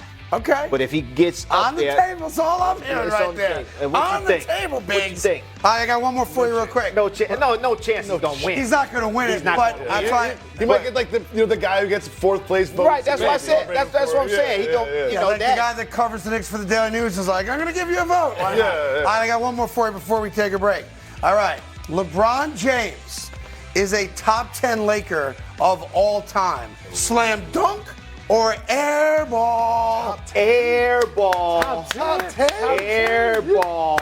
Love it, Airball. Timmy. Schooled him about basketball because I'm with you on this one. Will Chamberlain. You ain't got a name, we know Jerry names. West. Elgin Baylor. Kareem Abdul-Jabbar. Irvin Magic Johnson. Worthy. Who else? On and on and on. And on and on. Elgin Baylor. Yeah, there you go. Kobe Bryant. Forgot about Jelly Bean. Kobe, Shaq. You know. I mean, there's a lot of guys on that Austin list. Reeves. I mean, there's some great No. What? I'm not gonna let you slip that in there. Norm Austin Reeves. Nixon. Smush Parker. No. What up, Fordham? No. I'm so glad you said it. No. Because I agree, LeBron James is not an all-time great Laker. Great player, Great player. but not an all-time great Laker. No. All right, we got some more football to get back to in just a minute. Justin Fields is in Pittsburgh, but if it's true that there were 3 or 4 other shooters, is Pittsburgh the best place for him? Don't throw anything at me. Here we go. There we go. Football. Here we after this on FS1. Yesterday, there's a social media post that the Magic put up and were celebrated for. 2 players were swapping jerseys. Yeah. And that's what happened there. And then what happened after What this does it say, Jacoby? the day after these 2 jerseys were black pictured, eggplant. there was an opening for a social media position at the Orlando Magic after this post. Yeah. Coincidence or not? Well, it's not a coincidence when you put out on your social media 2 jerseys that say Black Dick. Is that what it says? Next to one another. Someone gets in trouble for that. Yeah. But to be fair, the person should not have gotten in trouble because Black and Dick, they decided on their own that they were going to do it because they get the joke, obviously. And they went and got the photographer, and they wanted this to be out there on social media.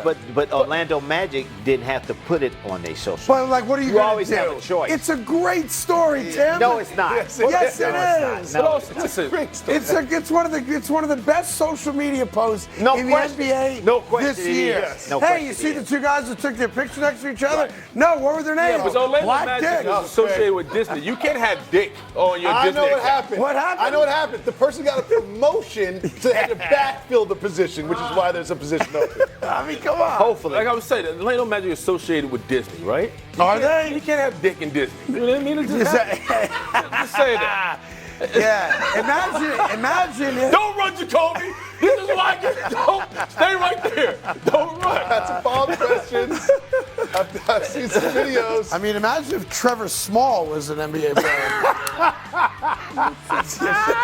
You just got to ask the questions, right, Tim? Legit questions. Anyhow, this is my favorite viral moment of the NBA season. That and dudes being dunked on with other men's junks right in their face. But Right. yes, I guess someone for the Orlando Magic got fired because they posted the best picture of the year. Yeah. Well, Time now for First and you Football. didn't have to. Moving on to First in Football, we have some interesting new information about the Justin Fields trade. Apparently, lies. the Bears got other offers from 4 other teams for the services of Justin Fields, but the Bears worked with Fields and his team to end up sending him to the Steelers for what is essentially a 6th-round pick. Yeah. Greg, what do you think about this? It's a lie. It's an invented story. As much as I don't want to argue with Willie anymore about it, we're going to. I'm right here. Because in today's day and age, if there were legitimately 4 other teams that had expressed an interest and made an offer for Justin Fields, we would have found out who those teams were because everyone's got loose lips. So play it out. The Chicago Bears only got a 6th-round draft pick back from the Pittsburgh Steelers for Justin Fields. That's a fact. That's what happened. And there's no way he's going to play more than 51% of all the snaps for Pittsburgh because he's the backup quarterback. So that's the deal. We get Justin Fields, you get a 6th-round pick. So play this out. If there were legitimately 1, 2, 3, 4 other NFL franchises, as this crazy story goes, that expressed an interest in trading for Justin Fields, it's a fair assumption for me to make that one of those 4 teams was willing to offer more than a 6th-round pick. Ryan Poles is the general manager of the Bears. He has a job. He also has something that's not his job. What's not his job is to be all huggy-feely, lovey-dovey, and make sure that a player who never lived up to expectations gets to go where he wants to go. His job is to get the most value for any trade he makes. And if someone's out there offering you a 4th, a 5th, a 3rd, whatever the other offers might have been, he would have made those deals because it's more value than what Pittsburgh offered. He didn't owe Justin Fields squat.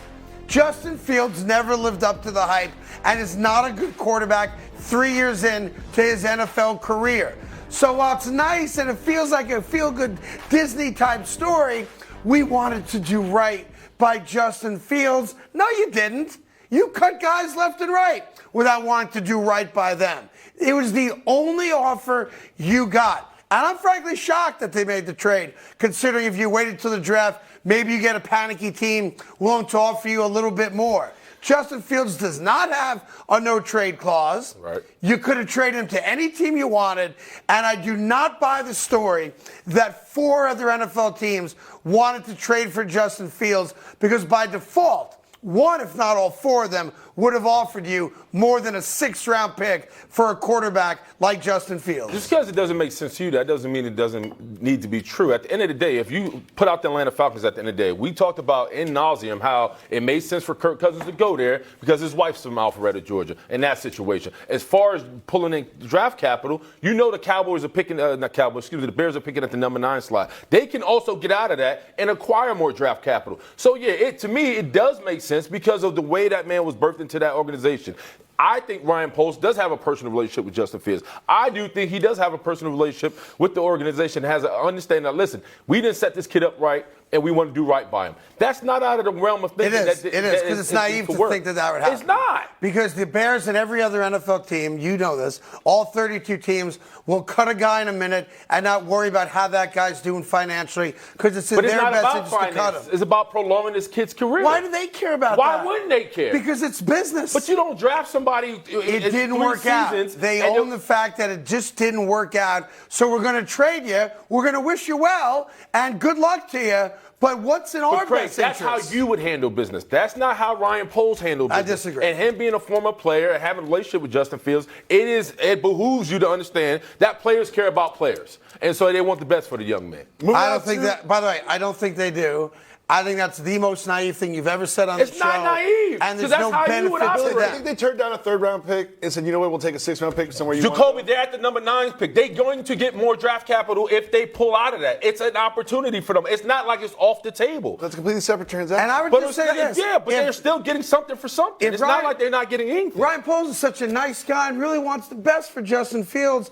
Explain to me why they cut Eddie Jackson and Cody Whitehair and didn't make sure they got their entire Eddie Jackson was injury prone. What are you talking about? Oh, but they don't care Justin about Fields him. wasn't injury prone. There's nothing wrong with him. They don't care about him? No, you put out 2 random-ass Bears that had no impact on the damn organization. And no, Eddie Jackson was a good player, so I apologize. Yeah. Oh, well, I'm so sorry that they only cared about Justin Fields. I mean, you can whimper and pout all you want. It's embarrassing It's that not you feel embarrassing. that way. The guy wants he wanted best for that young quarterback coming out of Ohio State. Guy's been a 3-year quarterback, hasn't thrown for 3,000 yards in a single season. And sacked 99 times with no weapons, and Matt Nagy's currently on the Chiefs. So play this out. Yes. You mean Kenny Pickett can get a 4th-round pick? Why do you keep bringing up Kenny Pickett? I'll tell you why. We're talking about the Bears. Because you think Justin Fields is better than Kenny Pickett. do. So you tell me 4 other teams are out there. And if the Eagles want to give up a 4th-round pick for Kenny Pickett, no one's willing to give up a 4th-round pick for Justin Fields? It just didn't happen. Because Ryan Poles is such a caring, good guy. I think he's a good guy.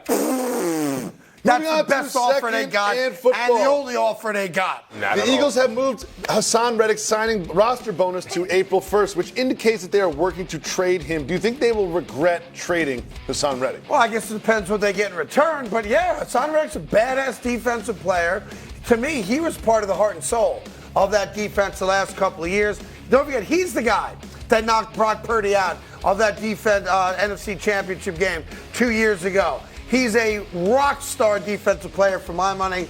I'm not sure what Eagle fans think about him, but I do not know why you'd walk away from a talent like Hassan Reddick unless you think that he's one of those guys that we've talked a lot about, without putting a name on it, that has a problem in the locker room or has a problem with the coaching staff or Nick Sirianni. But the fact that the Eagles, who, by the way, have holes on that defense, some significant holes on that defense, even though they've had a good offseason, are going to let Hassan Reddick walk away, and God knows what they're going to get in return. It'll be a mid-level draft pick, I would assume, right? Whatever it might be.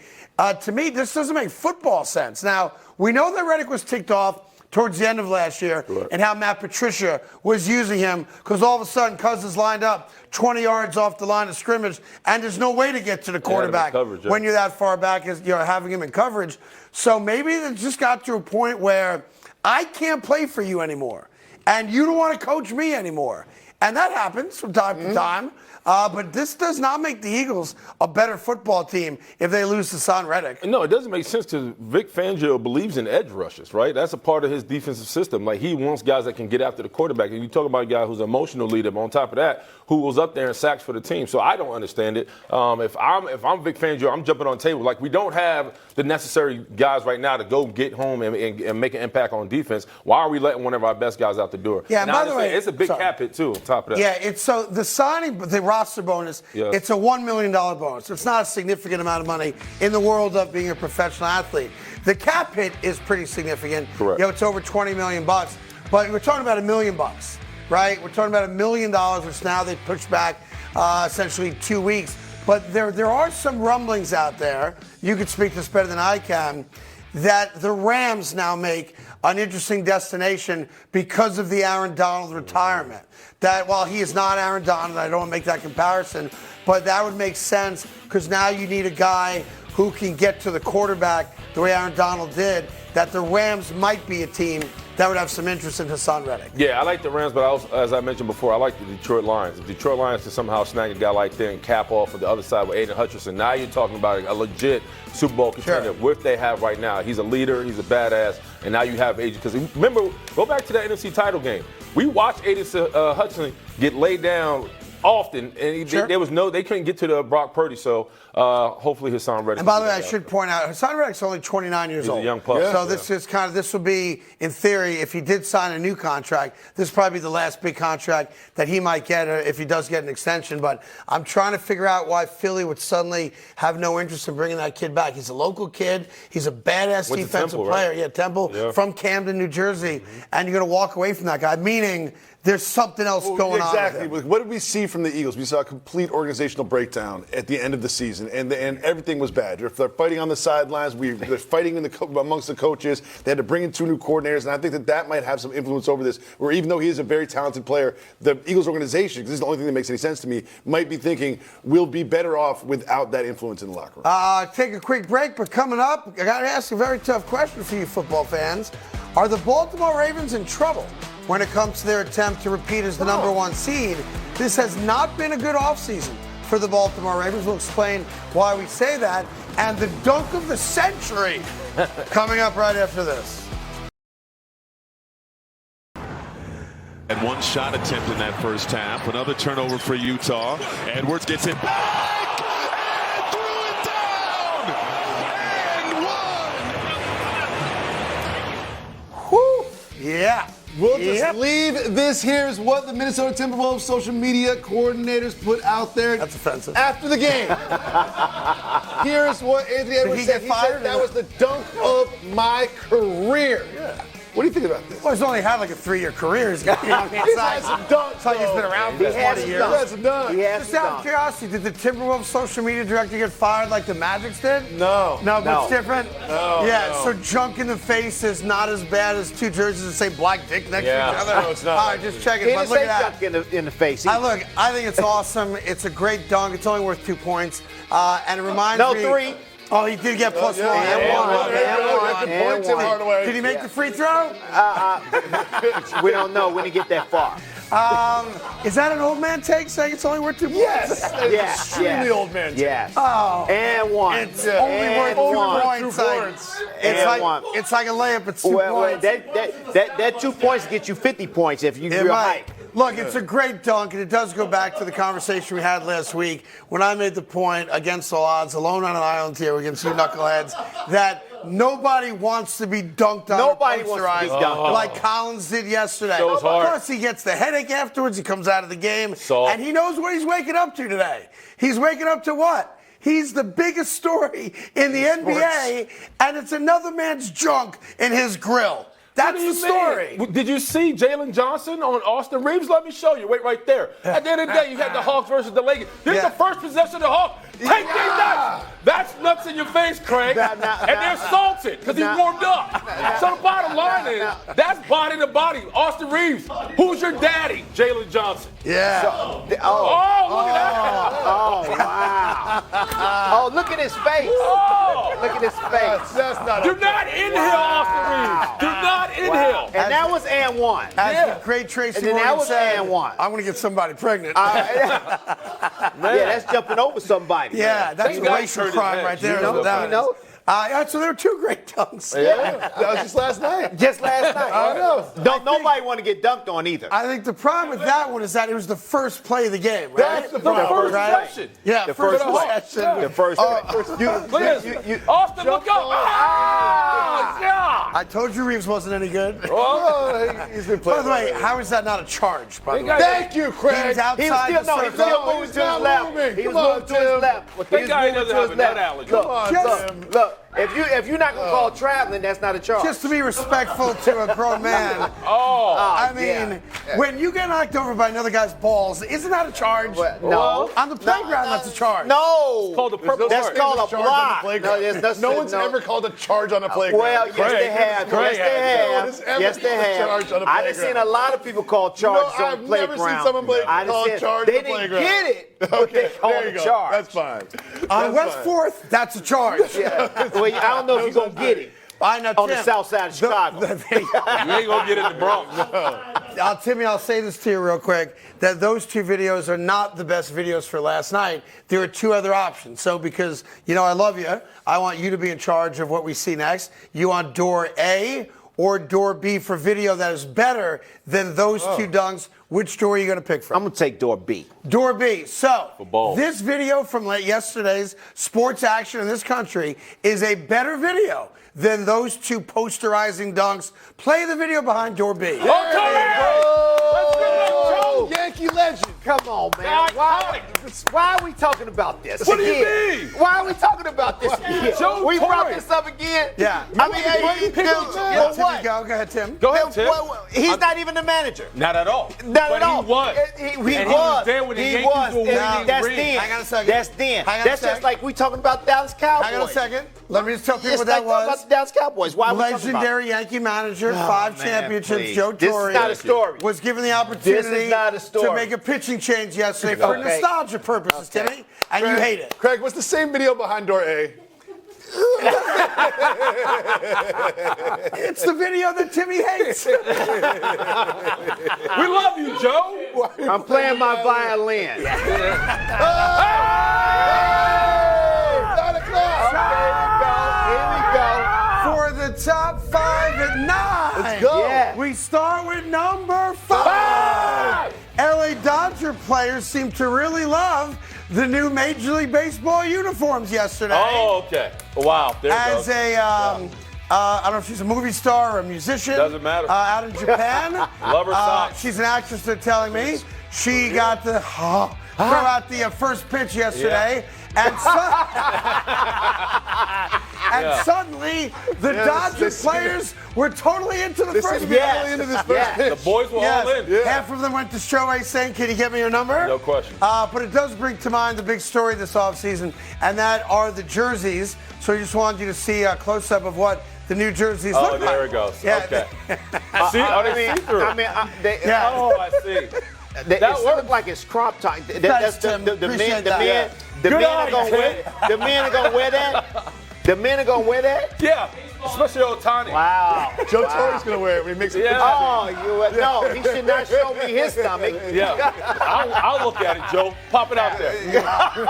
I'll look, Joe. Say it to somebody who knows I about can it. Yeah. tell you what, no one is complaining about the jerseys being see-through now, Tim. Nope, I can not tell you at that. all. And nice job by our art department there. Number 4.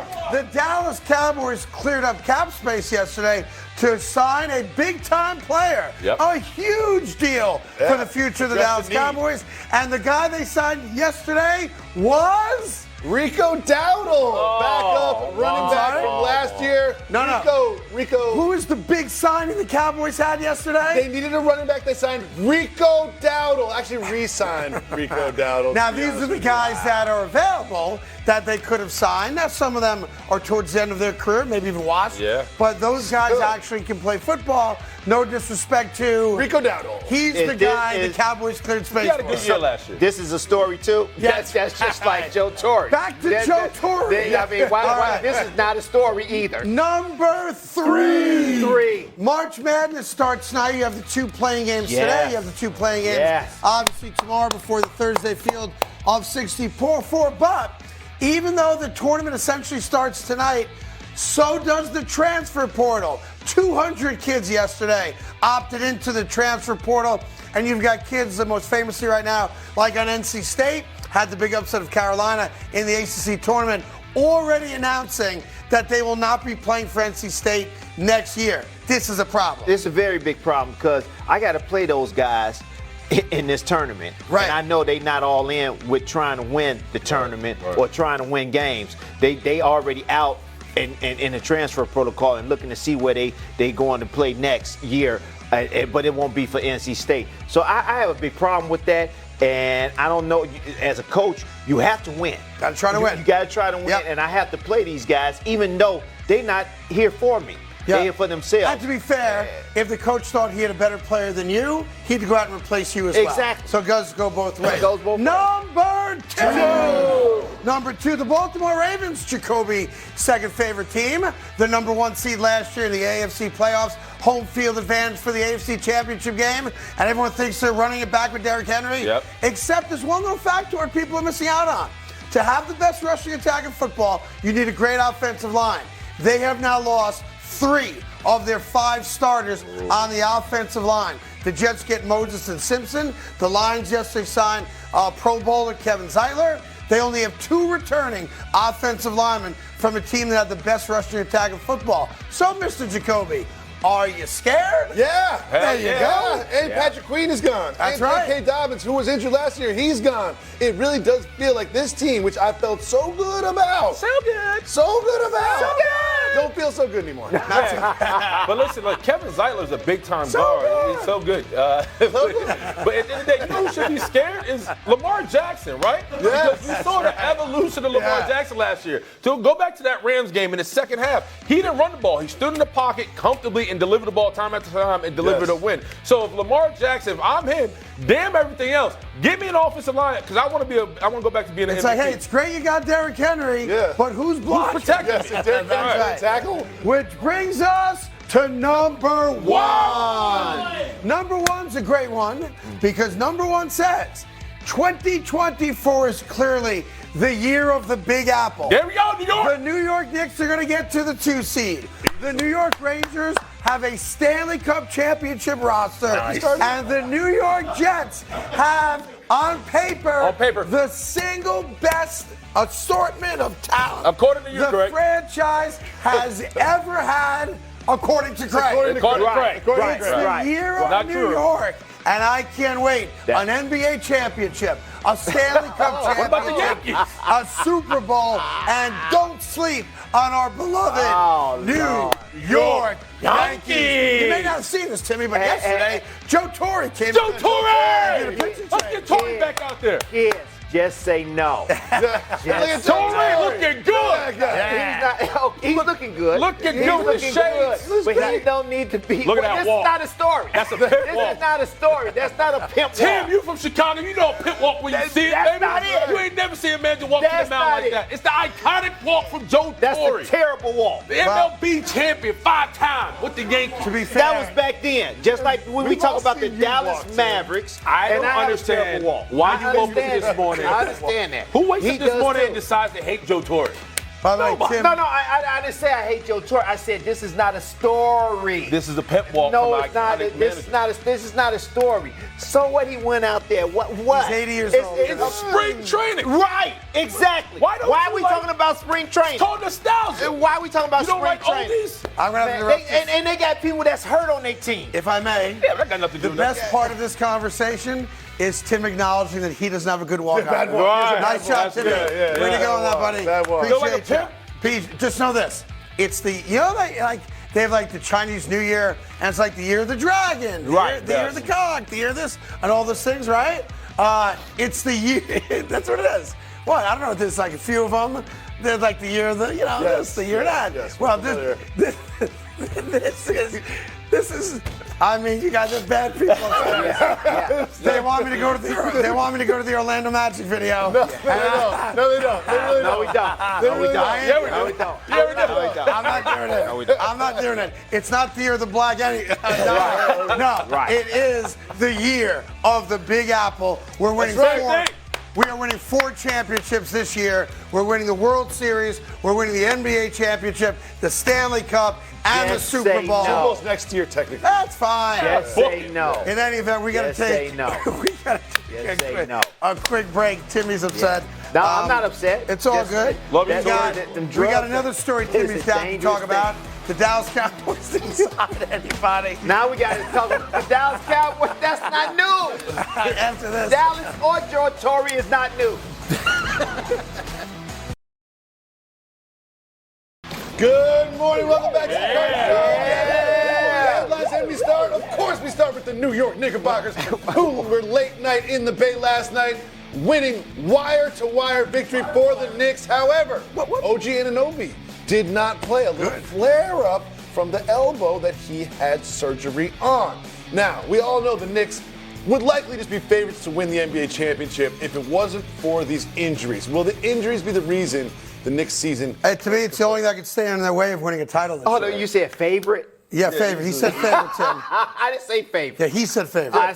That's why I was asking. You said favorite. If they were healthy, they'd be And it's favorites. 3-1. You lose. If that don't mean that y'all right. Look, injuries is obviously the great equalizer here, but you also learned a lot about this team. And by the way, Tom Thibodeau's coaching for his life right now because they're not sold on him coming back next year. He and Leon Rose do not have a good relationship. You've been consistent with that. I'm telling you, it's a fact. They do not have a great relationship. Leon Rose has obviously done a really good job, bringing talent in, the right pieces for this team.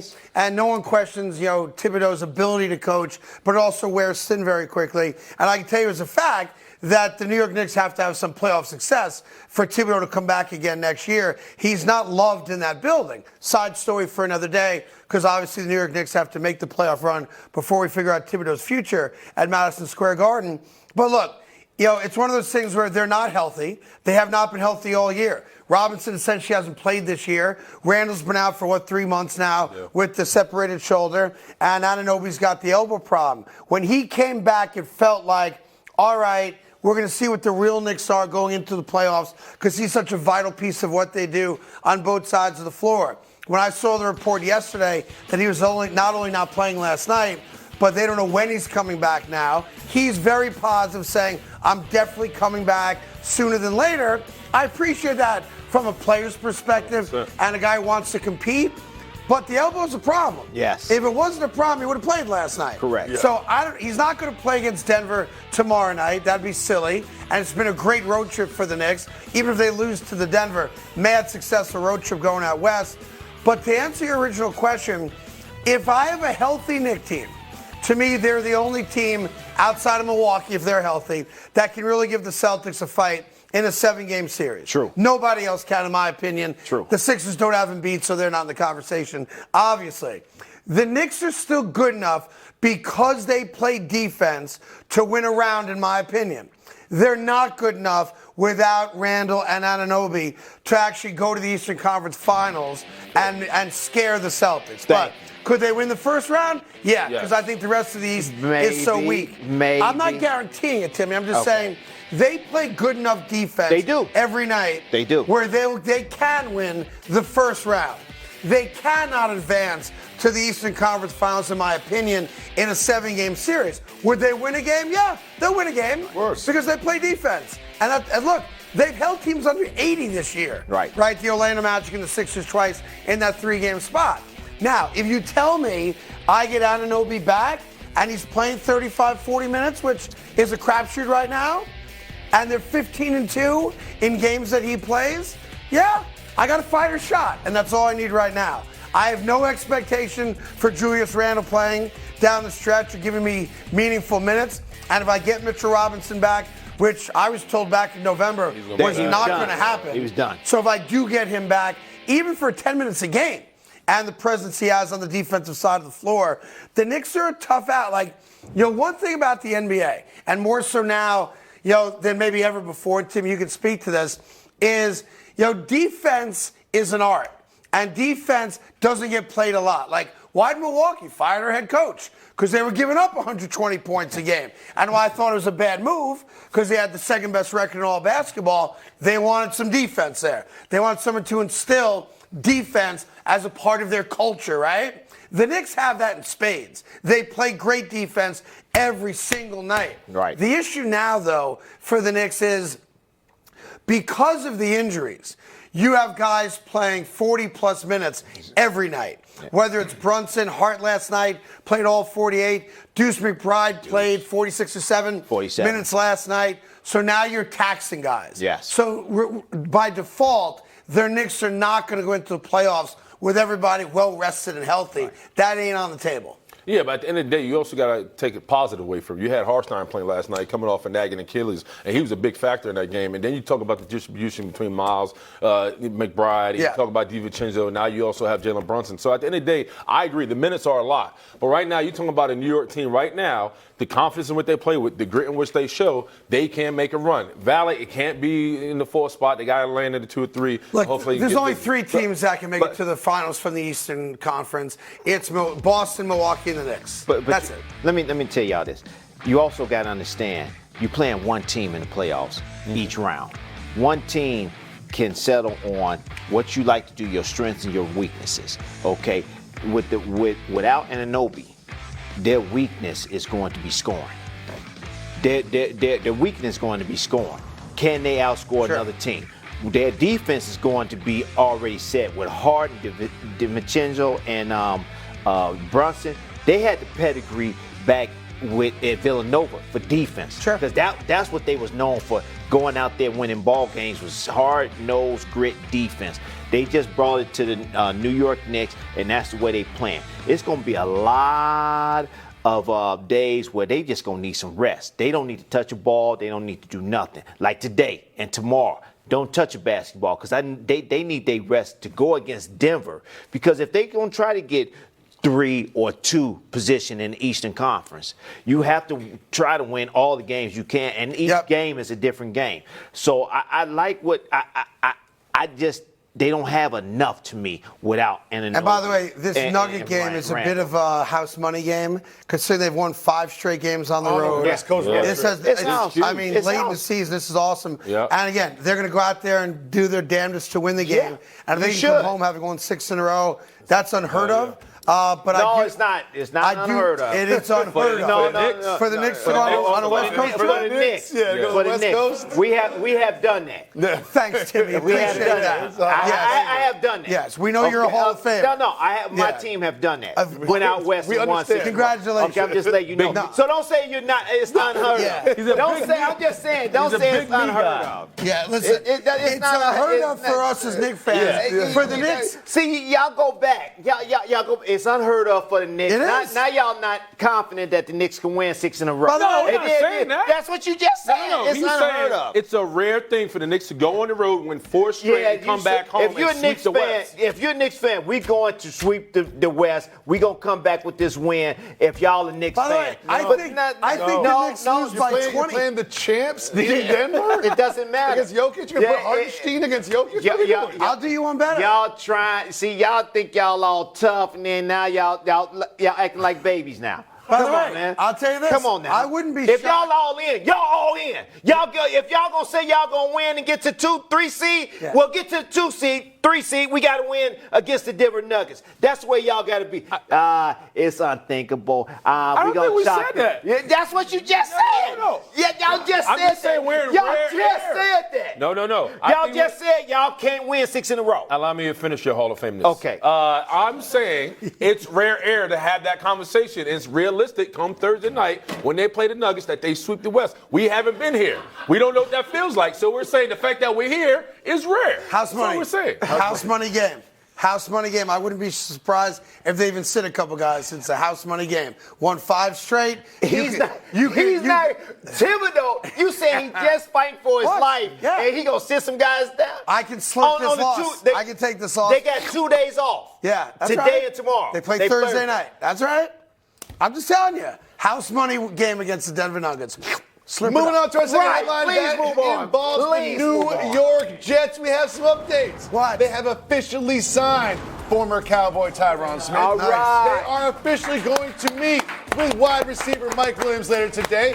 And over the weekend, it was made official that Aaron Rodgers is no longer going to be the vice president of the United States Well, that's a plus. of That's America. I'll clap for that. So this, on top of everything else that's happened this offseason, if they sign Mike Williams, does that make them the best Jets team you've ever seen? Without Mike Williams, this is the most talented Jets team in the history of the franchise. Craig. And as much as Willie wants to argue, he can't. And he's going to go back to 2008, and Brett Favre, and the Jets were 8-3, and then he hurt his shoulder, Name all the and the whole linemen. thing went to pot. Who's our starting tight end? This year? I'm blocking on his name. He's awesome. Thank you. Conklin. By the way, Conklin's a badass tight end. I'm sorry that I had a brain fart Is he there. better than Justin Keller? Yes! Oh, He's Craig. better than Dustin Keller. No. Look, I don't want to go back to 2009. I want to talk about this team right now. Because this team right now gives me a top 5 defense, can't argue that point. Gives me a badass wide receiver in Garrett Wilson, and maybe we supplement with Mike Williams. Obviously, we'll find out at some point later today where he is with that. You've got the greatest quarterback, arguably, to ever play the sport of football in Aaron Rodgers. You have one of the best running backs in all football. You have a fully improved offensive line. This New York Jet team is the most talented team on paper in my lifetime. It's not. Stop It is. saying it out loud. Timmy, your hands up. What's your question? Can I ask a question? I want to propose a poll to the fans out there. Go ahead, the Tim. New York fans. Let's get a What drink. if the Bears give you the #1 pick? They know the Aaron drugs, Rodgers? people. Yeah. What would y'all do? Do we have a graphic? Do we have a What would y'all do? What would y'all do? See, y'all telling me to say no to drugs. Oh, look at that. You're talking about say no to drugs with him. This is where you need breaking news. What happened? So You let me never just, know. hang on, everyone Never stop know. for a second. This is a proposed. I'm just asking. This is a proposed trade by Tim Hardaway. Right. This is not true. This is a proposed trade. Yes, he wants to know, as a Well aware. Jet fan, would I trade Aaron Rodgers for the #1 overall pick, meaning Caleb Williams? I'm going to surprise you with my answer. The answer is yes. Of course. I would. Of course. But since that is a... I'm just asking a question. That's all. Okay, that is a drug-induced Are question. you okay? I mean, but I'm just asking a The question. New York Jets a lot right of now. stuff around here is drug induced. That's true. The New York Jets right now, Willie. It's their division to lose, the AFC Right. East. They're one of the only teams that can really compete against the Kansas City Chiefs. And I'm telling you right now, if we base everything on a healthy roster, which I know it's hard to do, if it's based on a healthy roster, on paper today, the New York Jets will go in to the 2024 season with their most talented roster in the history of their franchise, period, stop. 3 new offensive linemen. You return a badass running back in Breece Hall. You've got a good tight end in Conklin. You've got Garrett Wilson. You see the additions right there. Whitehead's not a significant loss on defense. And Huff didn't play against the run a single down of the year last year. Don't forget the kickers, Craig. We got Morstead back. We got Greg DeLake-Zerline back. You needed him. The only question now is, can Robert Saleh and Nathaniel Hackett coach talent? That part. Because I got all the talent I need to win. And if you're sleeping on the Jets, boo-hoo on you. Because the Bills have regressed. The Dolphins have taken, I think, a major step back in talent, partially because of injury, partially because of free agent moves, and New England's a joke.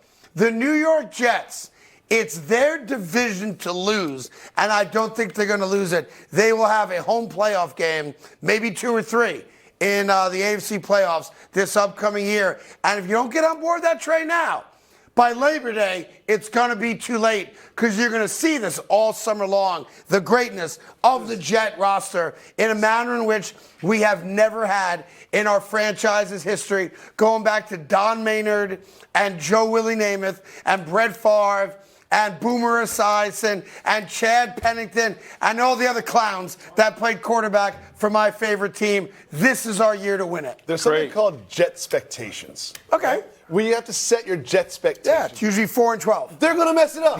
Yeah. They're going to mess it up. Whether it's going to be Jacoby. injuries or whether it's going to be Nathaniel Hackett or Robert Saleh or coaching or confusion in the locker room, they're going to mess it up. They do every time, so why would you think this is going to be different? Jacoby, Craig is trying to sell America that a 40-year-old quarterback coming off a torn Achilles, Yeah. who is currently at an ayahuasca retreat, Yeah. is going to take the Jets to a Super Bowl next year. Yes. Where in Tijuana is that going to happen? I remember a 40-year-old quarterback going to a new team, winning a Super Bowl in his very first year there. Oh, the GOAT? That happened Thomas 3 years Brady? ago. That happened 3 years ago. So I've seen it happen. Was he I've coming seen a off guy go. Was he coming off an Achilles? Devastating injury? He was coming off some other issues he had, right? What issues was that? I don't want to get into it. I've seen a quarterback go to a new team at 40 and win a Super Bowl. Don't tell me that the Jets Yeah, can't. Tom Brady also wasn't a candidate for VP, Yeah. nor Yeah. at the same time Yeah. dealing with any other issues off the field. Yeah. My problem with the Jets right now, you're about to start a defensive end in Will McDonald, who's rail thin, has never seen a lunch table, who's about to get his dog walk the whole season because you lost a pass rusher in Bryce Huff. You lost Jordan Whitehead, who was an impact player in the secondary. At the end of the day, you hired a left tackle who's only played, he's missed 3 games this season since 2015. Yeah. On top of that, you're starting another young guy, Joe Tippmann, who's never had a full season at center. Mm-hmm. So there's a lot of woes to be had. You don't have a number 2 receiver, and Tyler Conklin needs help. Since now we discover he's the starting tight end of the Yeah, New York we Jets. just discovered that We just today. discovered that. Tyler Conklin are starting today, and good update on that. Appreciate that. The New York Jets, and maybe this is really a shot at the history of the Jets, and I can accept that. I'll take the slings and arrows on that. That shows you how bad the Jets rosters have been. But I'm telling you, this is the most complete team and roster we have ever had going to a summer training camp. And I'm going to embrace it.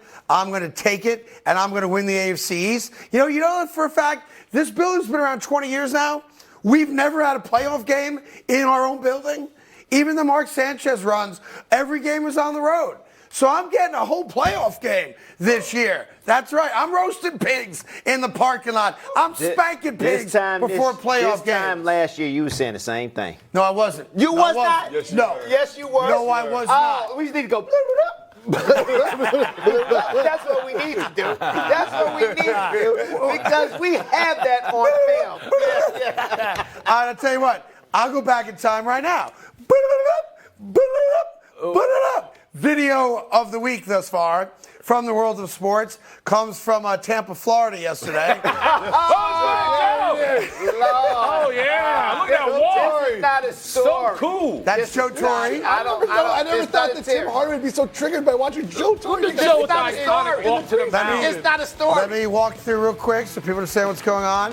80-year-old Joe Torre was brought out to This is go out not a there story. for nostalgia, to do a little pitching change, to give the fans a little something back. Yeah. Hey, here's the legendary Joe Torre. The fans loved it. To do what? A little nostalgia. A little nostalgia. to me. Yeah, it's like when Run TMC gets together to shoot horse Right, with the in leather Golden jackets. State. That's right. Let's have some nostalgia Yeah. for the fans. And you hate it because I don't hate it. You're a I'm hate just monger. saying. I'm just saying this is not a story. It's a story. Well, the But other- New York is Because a it's story. a Joe Torre It's story. the Joe Torre story. If I may, the other video that, of course, is making the rounds, you can pick your poison. There's 2 of them from last night in the world of the NBA. A couple posterizing dunks last night. Yes. One against Austin Reeves. We had a man's junk in his grill I think the one with Austin Reeves is better than the one. because of the Yeah. whole situation. I got you. I think so. In any event, we got to go.